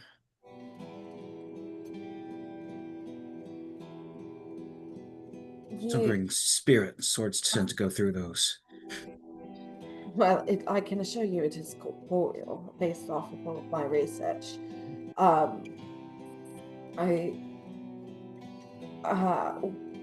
suppose that if you need supplies,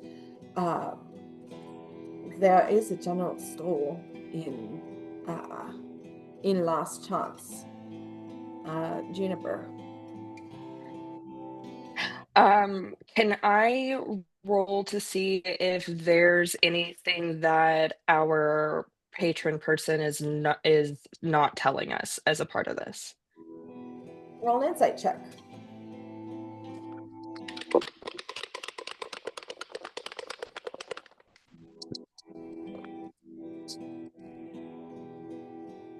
Nine.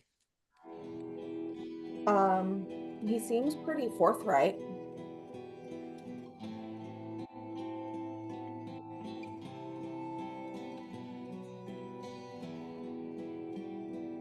I don't add anything to it when I just roll for something like that, right? Unless I have a Proficiency.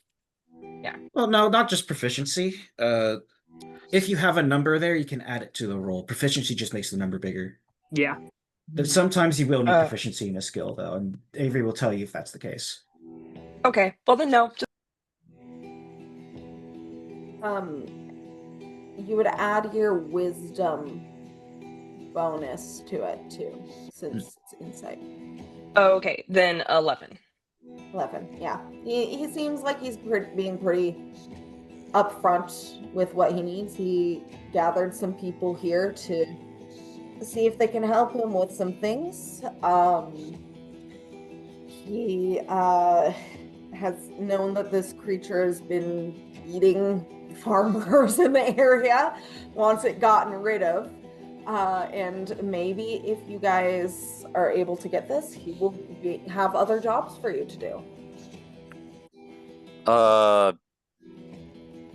Since my character would know the map more than I do as a player,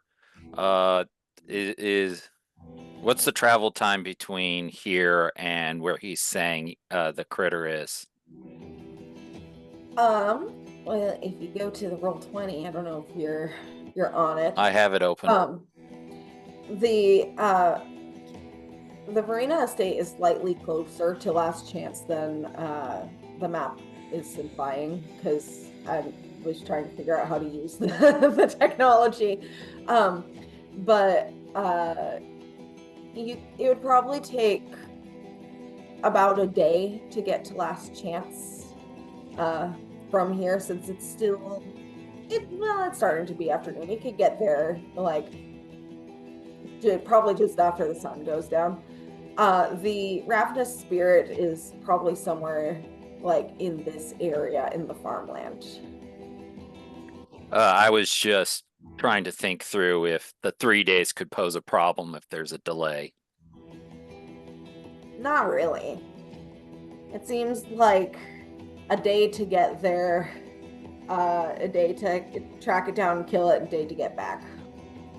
Juniper looks at Shan and Fred and both of their small little legs and is thinking about like walking in time. Their legs are so small. I see you had the same thought I did. Would our host be amenable to adding a day of travel time in case of emergencies? I don't see why not. Okay, you have my signature. All right, what do you sign at the bottom of the contract? That would be Jed Dukes. Cool. Is anyone else signing? Fred's signing. Shan will also sign with a comment about how he's always ready to help keep people alive. Please sign. Oh, go ahead. Oh, you can go. Lee signs Lee Montaigne, full name, in print and underlines it. And then tries to pipe up. Why would you have to me? I'm just a researcher. Yes, we all believe that one. Lee does actually scorch like audibly. Silas kind of raises an eyebrow at you, but he's willing to play along. Well, certainly you have some experience with things that are old and potentially dangerous. New brains, much sprawn out there, yeah? And I would get to my cuts here, even if all I'm doing is tracking the creature. Well, if we can't find it, we can't kill it. Exactly. Contract. If we don't know what it is, we don't know how to kill it, so research If you're taking part in the needed. deed, if you're taking part in the deed, contract says that.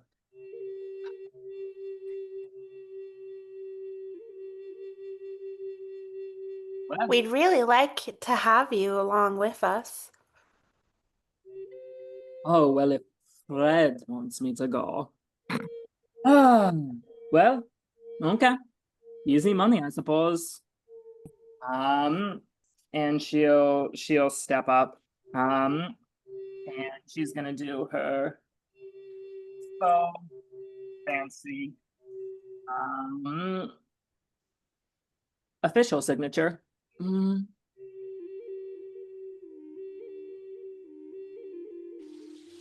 So are we signing our real names or the ones we brought with us? Well, I'm signing the name he knows me under. Juniper looks to see what name that is. Wendy has written Natrice Wing slang on this document in a very fancy font. Shan will gesture to where he's signed, and it's just Shan and then his last initial, which is a W.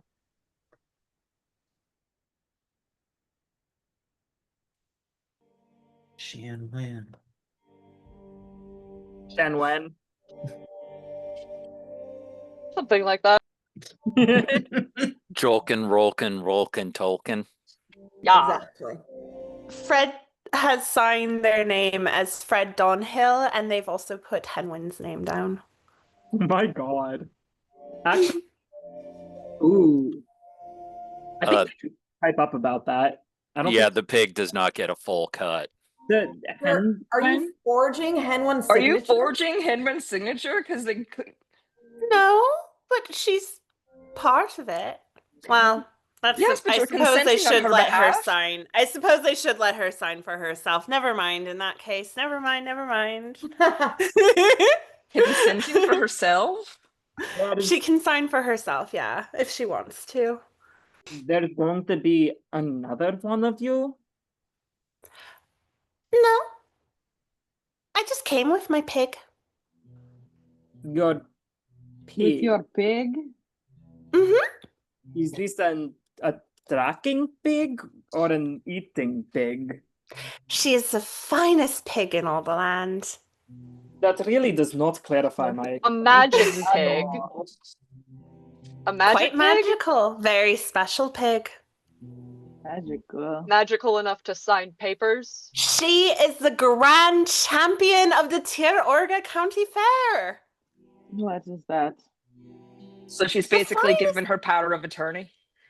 She's the finest county fair pig in all of Tir Orga. The Is it entire the- Green Valley. Is it a standard prize where you come from? That if you win a state fair, you win the ability to sign contracts? What is a state fair? I didn't sign her name. I didn't sign her name. That didn't happen. What is a state fair? The Tir Orga County what is a State Fair. What is that? What is a state? It's the county fair that we have once a year.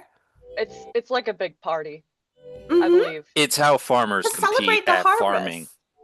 Yeah, You it's show off your finest crops, your a finest pig party. pigs, your finest animals, and you compete to see who has the best. And my pig Ah, is the prize okay. champion many years in a row.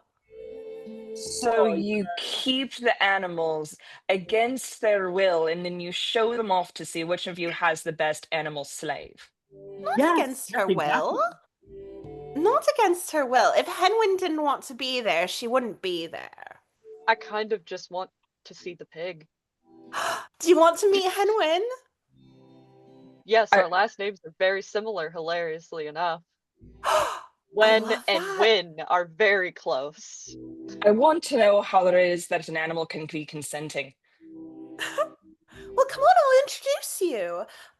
If our business is done here, Fred is going to look at our host. Is anyone abstaining from signing the contract? I think that I will go over to the contract and I will try to read it. I kind of squint at the text a little bit and I'm like, okay, this, I think she looks at it a little bit too long and takes the pen and writes out some words that I don't think any of you can read. So Jed leans over and like, do you need anything translated? I know little bits of contract language. Is appears standard. If points set in the trees. If this one has signed it, it is probably fine. It is a very standard contract, and I doubt you can translate anything. Jed. I'm more While meant this put side into conversation plainer is happening, language. Thorn takes out her own writing utensil made of some sort of branch with a small, like, glowing flower on the end and signs Thorn, period.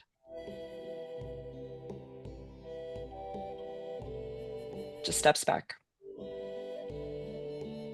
So you have all signed the contract in some way, shape, or form. Silas thanks you all. And you are free to go out to meet the pig now if you so choose. The pig! I'm going to lead everyone over to where I'd seen them take Henwin. Yeah. So she is out by the horses. There are two horses. One of them seems much older than the other one. But true to her promise, Clementine has seemed to have pulled out a trough for Henwin, which is what she was doing while you guys were all chatting before Silas's arrival. And she is eating happily from the trough, which seems to be largely like largely food that's like close to spoiling, like some old apples and like bruised pears and stuff. Kitchen Doesn't look scrap appetizing. stuff. It doesn't look appetizing to you guys, but Henwen seems to be pretty pleased. This is Henwin?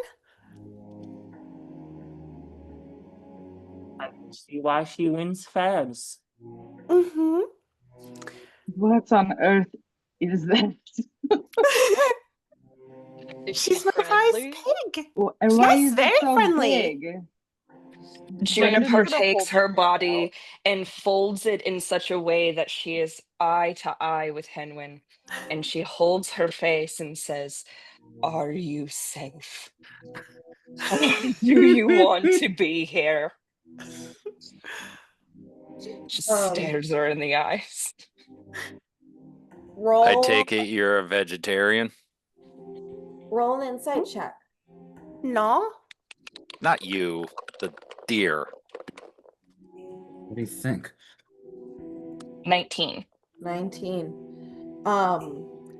You hold this pig's face in your hands, and there is a deep, unexpected wisdom in her gaze. Like she knows what's going on. She knows exactly what she's doing. She's there's like a certain intelligence as well too. And she kind of looks at you with these big dark eyes and beautiful lashes. Just kind of blinks at you. So I feel this and abbreviate this, and I'm holding her giant head, and I kind of just put my head against hers like this for a second, and I let her go, and I kind of pat her on the head, and I said, "That'll do." That'll Nice. do, pig. That'll do. She's a very smart pig. If she didn't want to be here, she wouldn't be. Yeah. And so I sort of walk over, or I unfold my giant body, and I walk over to Freddie, and I just kind of like lean into her, like just a little bit, like a comforting lean. Fan is gonna hold his hand out for Henwen to sniff before he tries to ascertain if he has her permission to scratch between her little piggy ears. Oh, she loves piggy ear scritches. Her tail Fuck just yeah. starts kind of like going around in a circle like a helicopter. Amazing. Shan is fucking enchanted with this pig. Fred looks like the proudest parent you have ever seen, just absolutely like busting with joy and pride. Why is it red? What do you mean? She's pink. Why is it, well, pink, red? That's what color she is. Ross, you're kind of pink too. Okay. I mean, we are not so similar. I kind of like hold an arm out towards the pig. I don't know. I see a number of similarities between the two of you. Honestly, it's a close color match.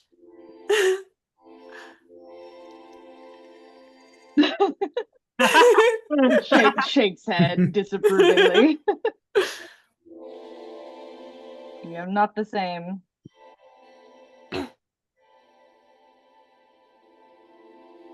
Biggest pig I've ever seen. Holy shit. She's a very fine pig. In fact, I'm wondering, do you know if Last Chance has a county fair or harvest festival? About that. Oh, Harvest Festival's probably kind of off the table at the moment. Oh, fun true. and all of that. They don't tend to go together, the two ideas. On the bright That is side, true. if there ever is county fair, Henwen will not have any competition whatsoever. Lee, have you gone to That's many what I country like to fairs? think. Sorry, repeat that, Duff? Lee, have you gone to many country fairs? Not many, no. she is impressive. I do think, I do not doubt that she does win, but I would not say it is by the mile you are assuming there. You've seen the land round, yeah? Pig this big needs a lot of food. I can tell.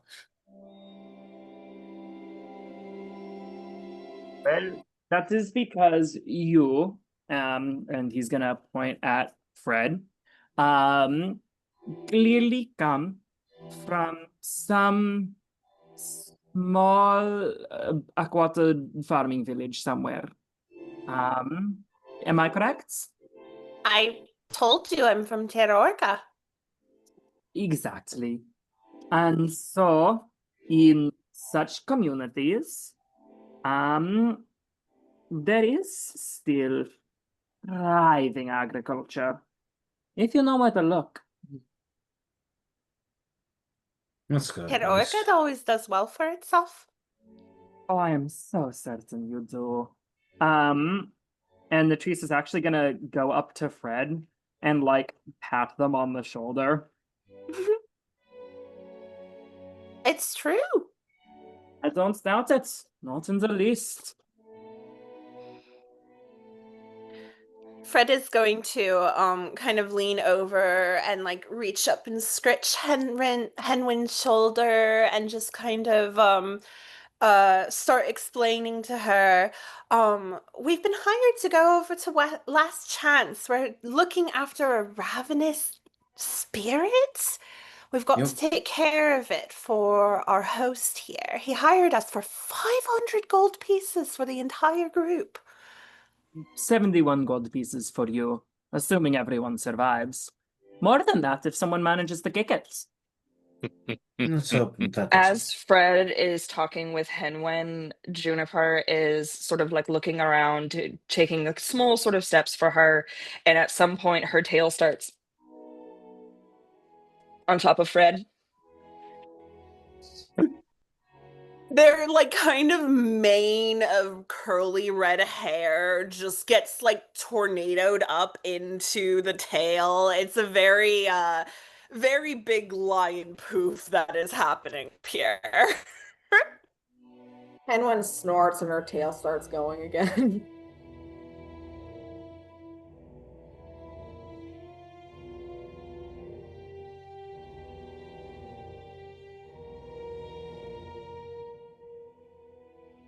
And everyone just like lets it happen. Fabulous. Not my circus. Like Jed's gonna interrupt the free entertainment. Bap, bap, bap, bap, bap, bap, bap, bap. Latrice is also gonna go pet Henwen, and her tiny little tail might wag a bit, but you certainly cannot tell under the cloak she's wearing. Latrice, Can you ride on Latrice, it? this is the finest pig you have ever seen. Yeah, she's gonna be like saying under her breath, like, "Oh, what a lovely little Susie there. Excellent example of your species." Can you ride on it? It's big enough to be like a deer.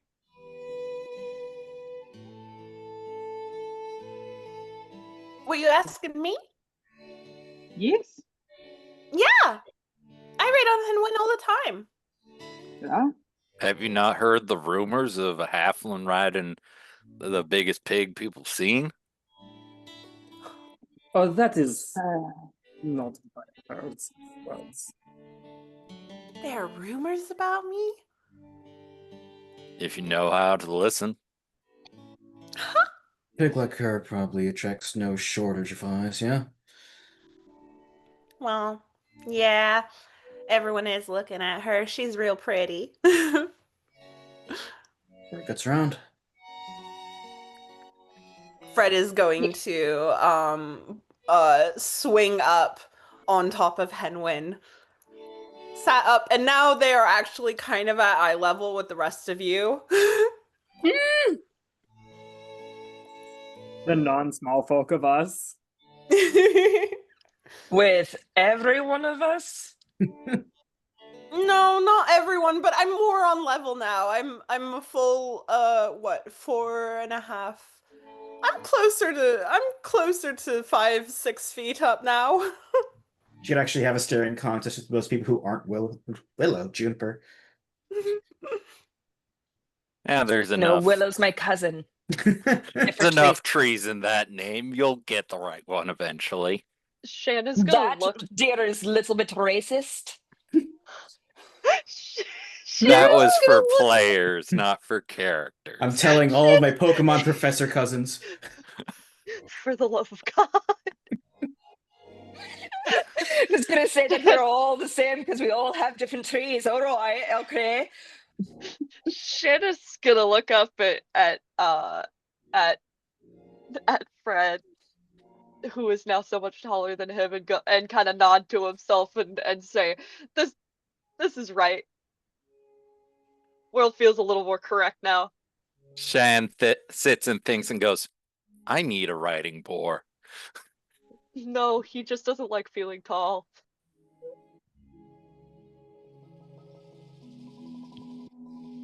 And also He's got tall. whatever the opposite of a Napoleon complex is.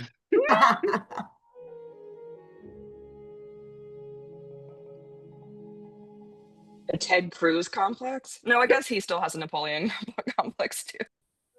Down. This man ate my son. He's traveled through a bunch of places that have that usually have like mostly people who are much taller than him. He's So not have I. used You to don't see being me having a tall. problem. Actually, yeah, I think Natrice is gonna look around and realize she's currently the shortest person. Is Natrice shorter than Fred? On the pig. Egg.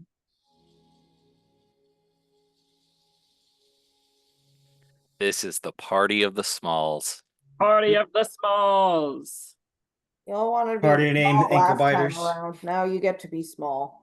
It's the single brain cell at work. Autism to autism communication. All right. Do you guys choose to linger around the estate anymore, or do you start to head towards Last Chance? Oh, I zoned out. Whatever cookies were left on the plate, Jed just kind of scrapes them into his pocket before leaving. Yeah, that's fine. Let's say there were about 5 cookies left. Wunderbar. You can now add 5 cookies to your inventory. Ginger snaps. So he shall. Alright. Alright. Mr. Bond. Explore around if other people are interested in exploring. Well, even with negotiating the extra day of travel time, it's still a little tighter than I would like if we wanted to get moseying on at least in the correct direction. It's almost like you think it's going to take significant time to find this creature.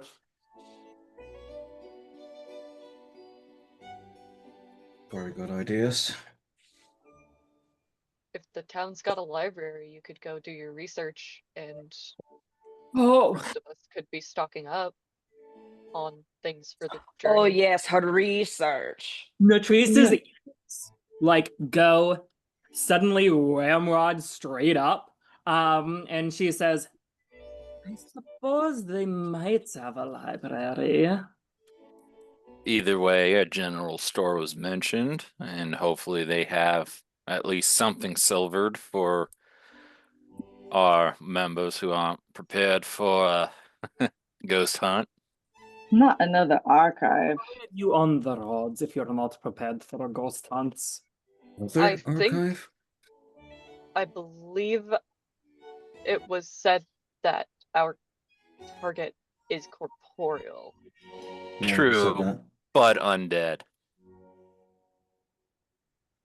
Bit of a tough fight with that silver, but it's probably out of our price range. It's on mine. There are a lot of things you can do if you know you're gonna be fighting undeads. Holy waters, silver, fire, the classics. Figuring out a tidal way is probably the first step. I think all water's holy once you get down to it. Well, we are lucky enough to have a cleric. Most rivers and lakes have at least some nearby culture that reveres them in some manner. That's been my experience. Juniper. Cleric and a paladin. Would this house be grand enough to have its own library or place in which things might be stored? We We were were already literally there. just in the library. Yeah, that was our Oh, meeting I thought we'd place. been in the same. Okay. You were in the library, which was where Silas met with you all, and then you went outside towards the stables and the paddock to meet Henwin. So we weren't in the library very long. Not long No. enough to research, at least. It might not be a bad idea to check out where we are before we leave. See? I couldn't agree more. You know, for a good research. Excellent suggestion. Ooh, was there anything in the book of hunting the mundane and the magical about revenant spirit thingy? Hungering spirit. Hungering spirit, thank you. Ravenous spirit. Ravenous spirit. Close enough. No, because the only things in Tobias's book were the things you encountered last campaign. I figured, Had a but feeling. gotta ask. There's always post-campaign. Who says we didn't encounter one then? Baba Yaga. Is Oh in no, there. Baba Toby Yaga. Toby left his writing supplies at home. Oh dear. No, this was public before the post-campaign adventures. Yeah, exactly. What you need is volume 2. Exactly. Well, that's Tobias's business. He's off in the Feywild, probably having amazing sex with several people. So True. he's busy. Good for him. Having his self-esteem improved. Yeah. 1 decade at a time. Get your fantasy back broke.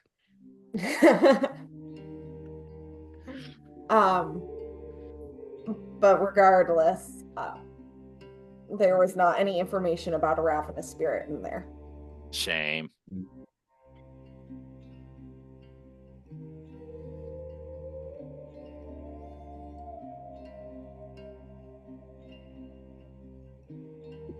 So, what's the plan? Probably to check with Silas himself, see if he has anything on the spirit in his library, right? Save us a lot of looking. As long as we're not imposing on our host, I guess. Well, if he's going to ask us to do something, he may as well at least provide us with enough information or supplies to do it. Well, he's paying us handsomely to do it, and if he knew more, I imagine he would have shared it already. Oh, that's a lot of optimism on your side. Well, he wants the job done properly, so why would he withhold information? It gets a higher profit in the end, depending on what you have to spend to make the job happen. If we get paid 71 gold per person, should everybody live, and yet we have to spend 50 to make it happen, then it's not much of a profit then, is it? Well, I ain't needing to spend 50 to make it happen. Well, might as well see if he has what supplies to help. For him to put 500 gold on the table, if he does stand a profit from this, that's quite a bounty. I don't think most people around here can pay that. All I'm saying is that you can't trust the rich. Smartest thing you said. Listen, he said earlier that we were all here because we don't have appreciation for the current regime. That's one way of And putting yet, it. and yet here he is contracting a very candid party with a very large pool between a large party. You can't trust the rich. He is benefiting in the same way somewhere. Well, or he's trying to help people. That's what he said he was doing. Has a rich person ever helped you? No, I've never met a rich person. Jan. Shan is gonna. He's not super like.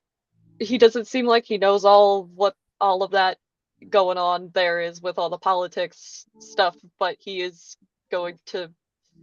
He seems a bit uncomfortable with it, but also he's gonna offer to do a supply run with somebody else. He's happy. And he mentions that he'd do it all himself, but he doesn't have enough money to cover everything for everybody. So, Well, we'll be And that's swinging why our through last benefactor chance. should be covering those costs. If he can afford all of this, he can afford what it would cost us to do this.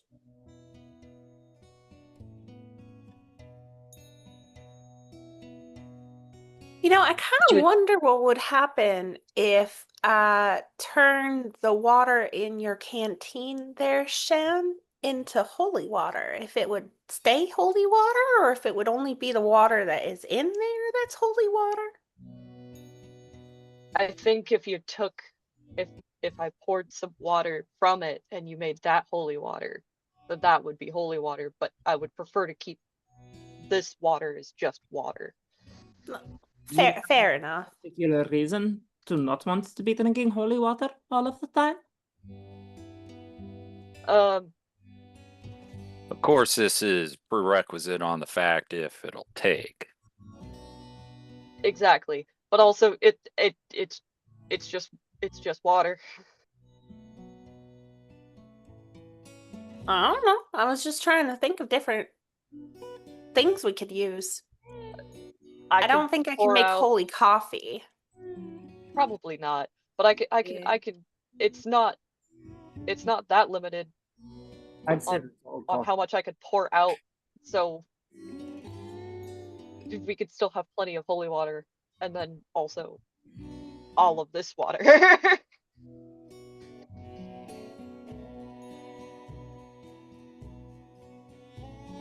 don't know. It was just an option. I mean, I'd have to sit here for 10 minutes to get the ability to make holy water, but I mean, if we're going to be here for a bit anyway, I just. How about this? And he's gonna take his backpack off, rifle through it, pull out like just a water skin, like a normal one, and then pour water from the decanter of endless water into the water skin, and then hand it to Freddy like, here, you can bless this. Alrighty. I'm gonna sit on Henwin and spend 10 minutes to switch out some spells. While we ride. Jennifer looks at her just walk. like, bless her. Literally. What do you need? What spell components to turn the regular water into holy water? I think it's like blessed and some silver. Yeah. Yeah, 25 gold pieces worth of powdered silver. Okay. So I guess mark off the gold if you have it. Oh, I don't have any. That's probably something we'll have to acquire when we reach the town, if it's even available. Yeah, we How can much buy gold the was it silver again? that in town. Urge Junie's point, this would be a good reason to get supply money. Yeah, if we're going to be bothering our host anyway, maybe you could ask for some silver powder that could help with the holy water making. Whoever is going to go inside. I think it was Latrice and Juniper? Junie? Wendy. Wendy. And I plan on going to the library again. Personally. With any luck, I won't have to talk to him. All I know is rich people are fucking weird, and there's always some kind of fucking weird room where they have fucking weird shit, and they'll be able to get our things in there. And if he doesn't want it, then Hi, Bo. Well, Jimmy, do you want to go find his fucking weird room? I must have said it wrong earlier. I'm called Juniper, and Wendy, you said it was. Yes, you may call me that. Juniper. Thank you. Then yes, let's go find his weird fucking room. Yeah, do we want to piss off the person who's paying us the large amount of money? I'll just go talk to him. We've signed a legal contract at this point. I'll just go talk to him. I see no reason that interpersonal problems should prevent him from giving us our money. Listen, when I sign a contract for employment, it is to make sure that I am equipped to get the job done.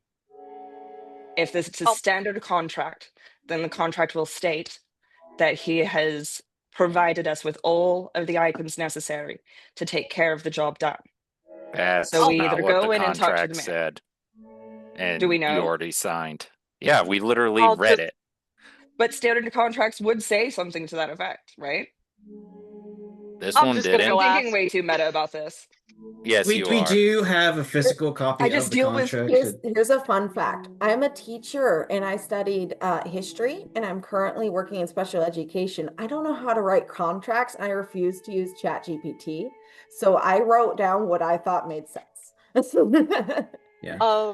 Shan's gonna like, we're still outside of the manor, right? Yeah. There's Believe nothing so, yeah. wrong He's with just asking gonna- for him to take care of the cost of this.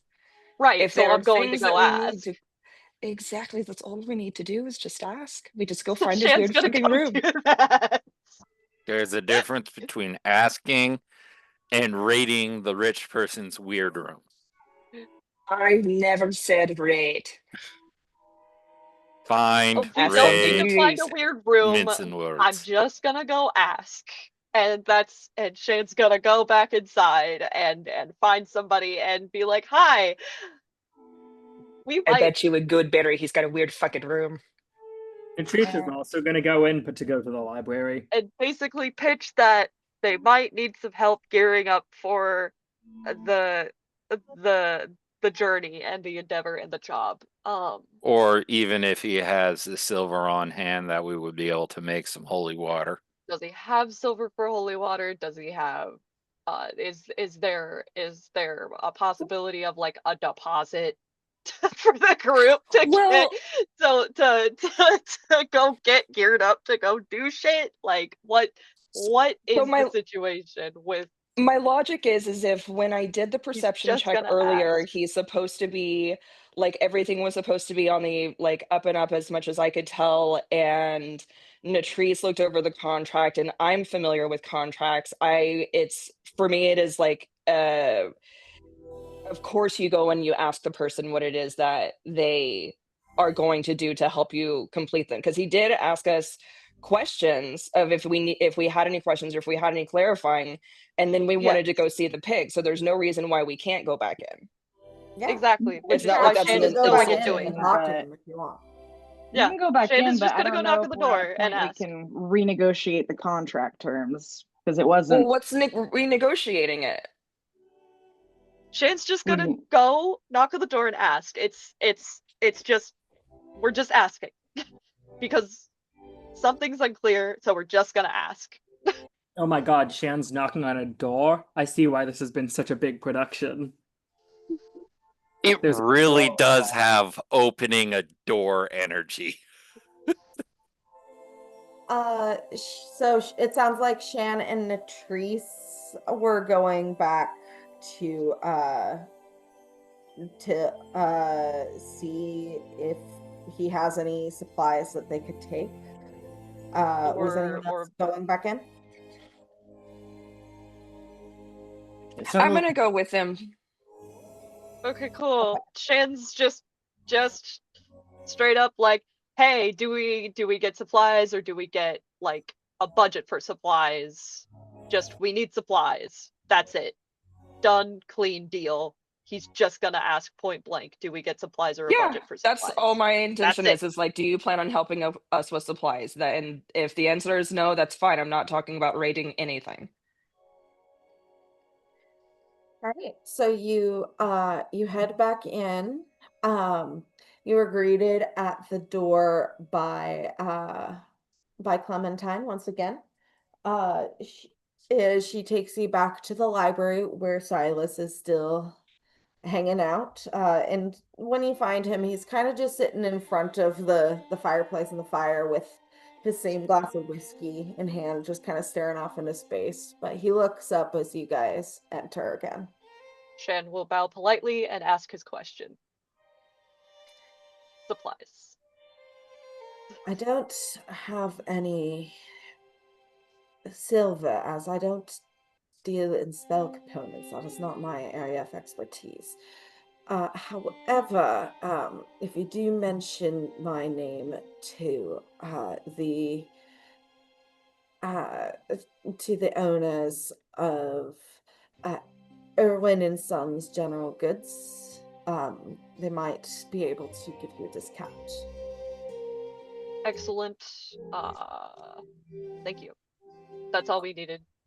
Apologies for interrupting your day further. We will be on our way no now worries. unless anybody else had any questions. Are any of your books here concerning such spirits? And Natrice will gesture around. Unfortunately not. Many of my books have more to do with Estronian military tactics and history. Is that an interest of yours? Well, I used to be part of the Estronian military before I departed. Well, I'm sure then you bring knowledge that is not in these books as well. I certainly try. And she's going to do a quick scan of the titles present and see if that checks out. Yeah, I mean, they largely seem to do with military history and the history of Astronus, and like you can see a couple books on like harvesting parts of creatures for alchemical reasons. There's like maybe one or two books on like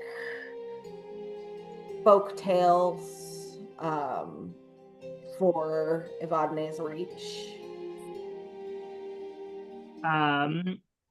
She'll say, is there a library in Last Chance? Not to my knowledge. It's a rather poor town, but I do hear that there is an interesting library in Barat. And I have not met him myself, but the curator is apparently a fascinating individual. Well, noted, I suppose. And she's just gonna yeah. She's just gonna go up and poke around a bit at some of the like folklore books and harvesting magical creature books. Just like flipping in the first page or two, seeing if they have a table of contents that as it might contain anything like the spirit we're looking for. Some of the folklore stories talk about like I'll tell you what, roll a investigation check. I would love to so much. Come that is cocked. That is bad. That will be a that'll be a 14.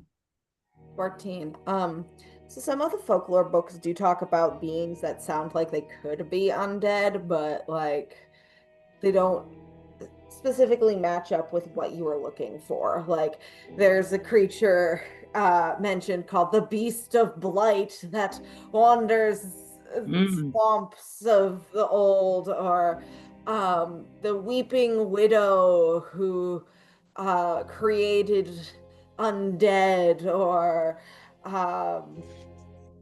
like the Candlelight Lady who stands at crossroads and lures people into darkness, and blah blah blah blah blah. So not really matching up with the description you were given for the ravenous spirit. All right. Well, she'll put stuff back pretty quickly if nothing immediately jumps out at her.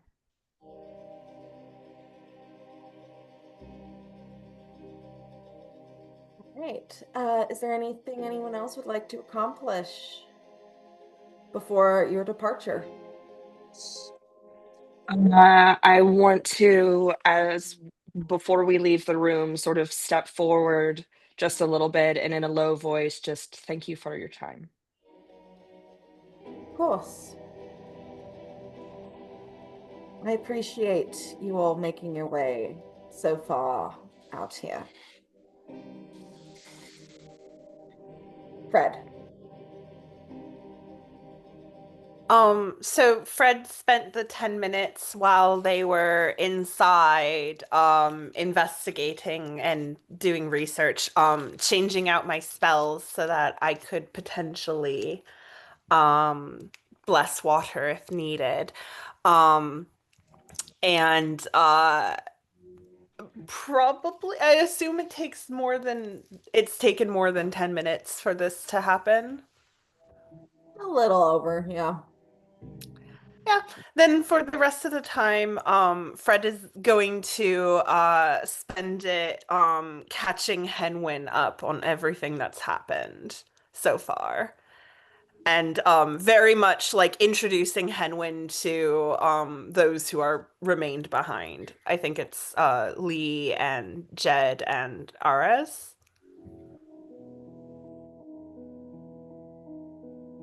Oh, I'm sorry, Sarah. All right. Henwin, it's hard to tell if she's listening. Like her ears are certainly kind of doing the flappy pig thing, but also like there are things to look at around. So, she's Fred doing. is completely unfazed. They're used to this, Yeah, they're doing. But those that went outside, you all rejoin the rest of the group and begin your trek on the road. And that is where we will call session for the day. All right. Ooh. This is such a good group already. The gang of misfits have gathered. The So autism much is strong. autism. Dipshits. I love it already. Wait, did I save it on specifically my I love Jed these board? nerds so much. We're so good, What do you think, guys. Great. What do you think, bud? It's great to be back in the saddle. What do you Yeah. think? I need to get my voice more concrete. Well, thanks for playing, guys. See some of you tomorrow. Yeah. But see these characters next time. Yippee! When is next time? Oh. That would be next week's same bat time, same bat channel. Love same bat time, same bat channel. Hell yeah. Yahoo! Yatta! Yippee! I'll make sure to bring this Bye. fucking thing again. Excellent. Yeah. Bye, y'all. Bye.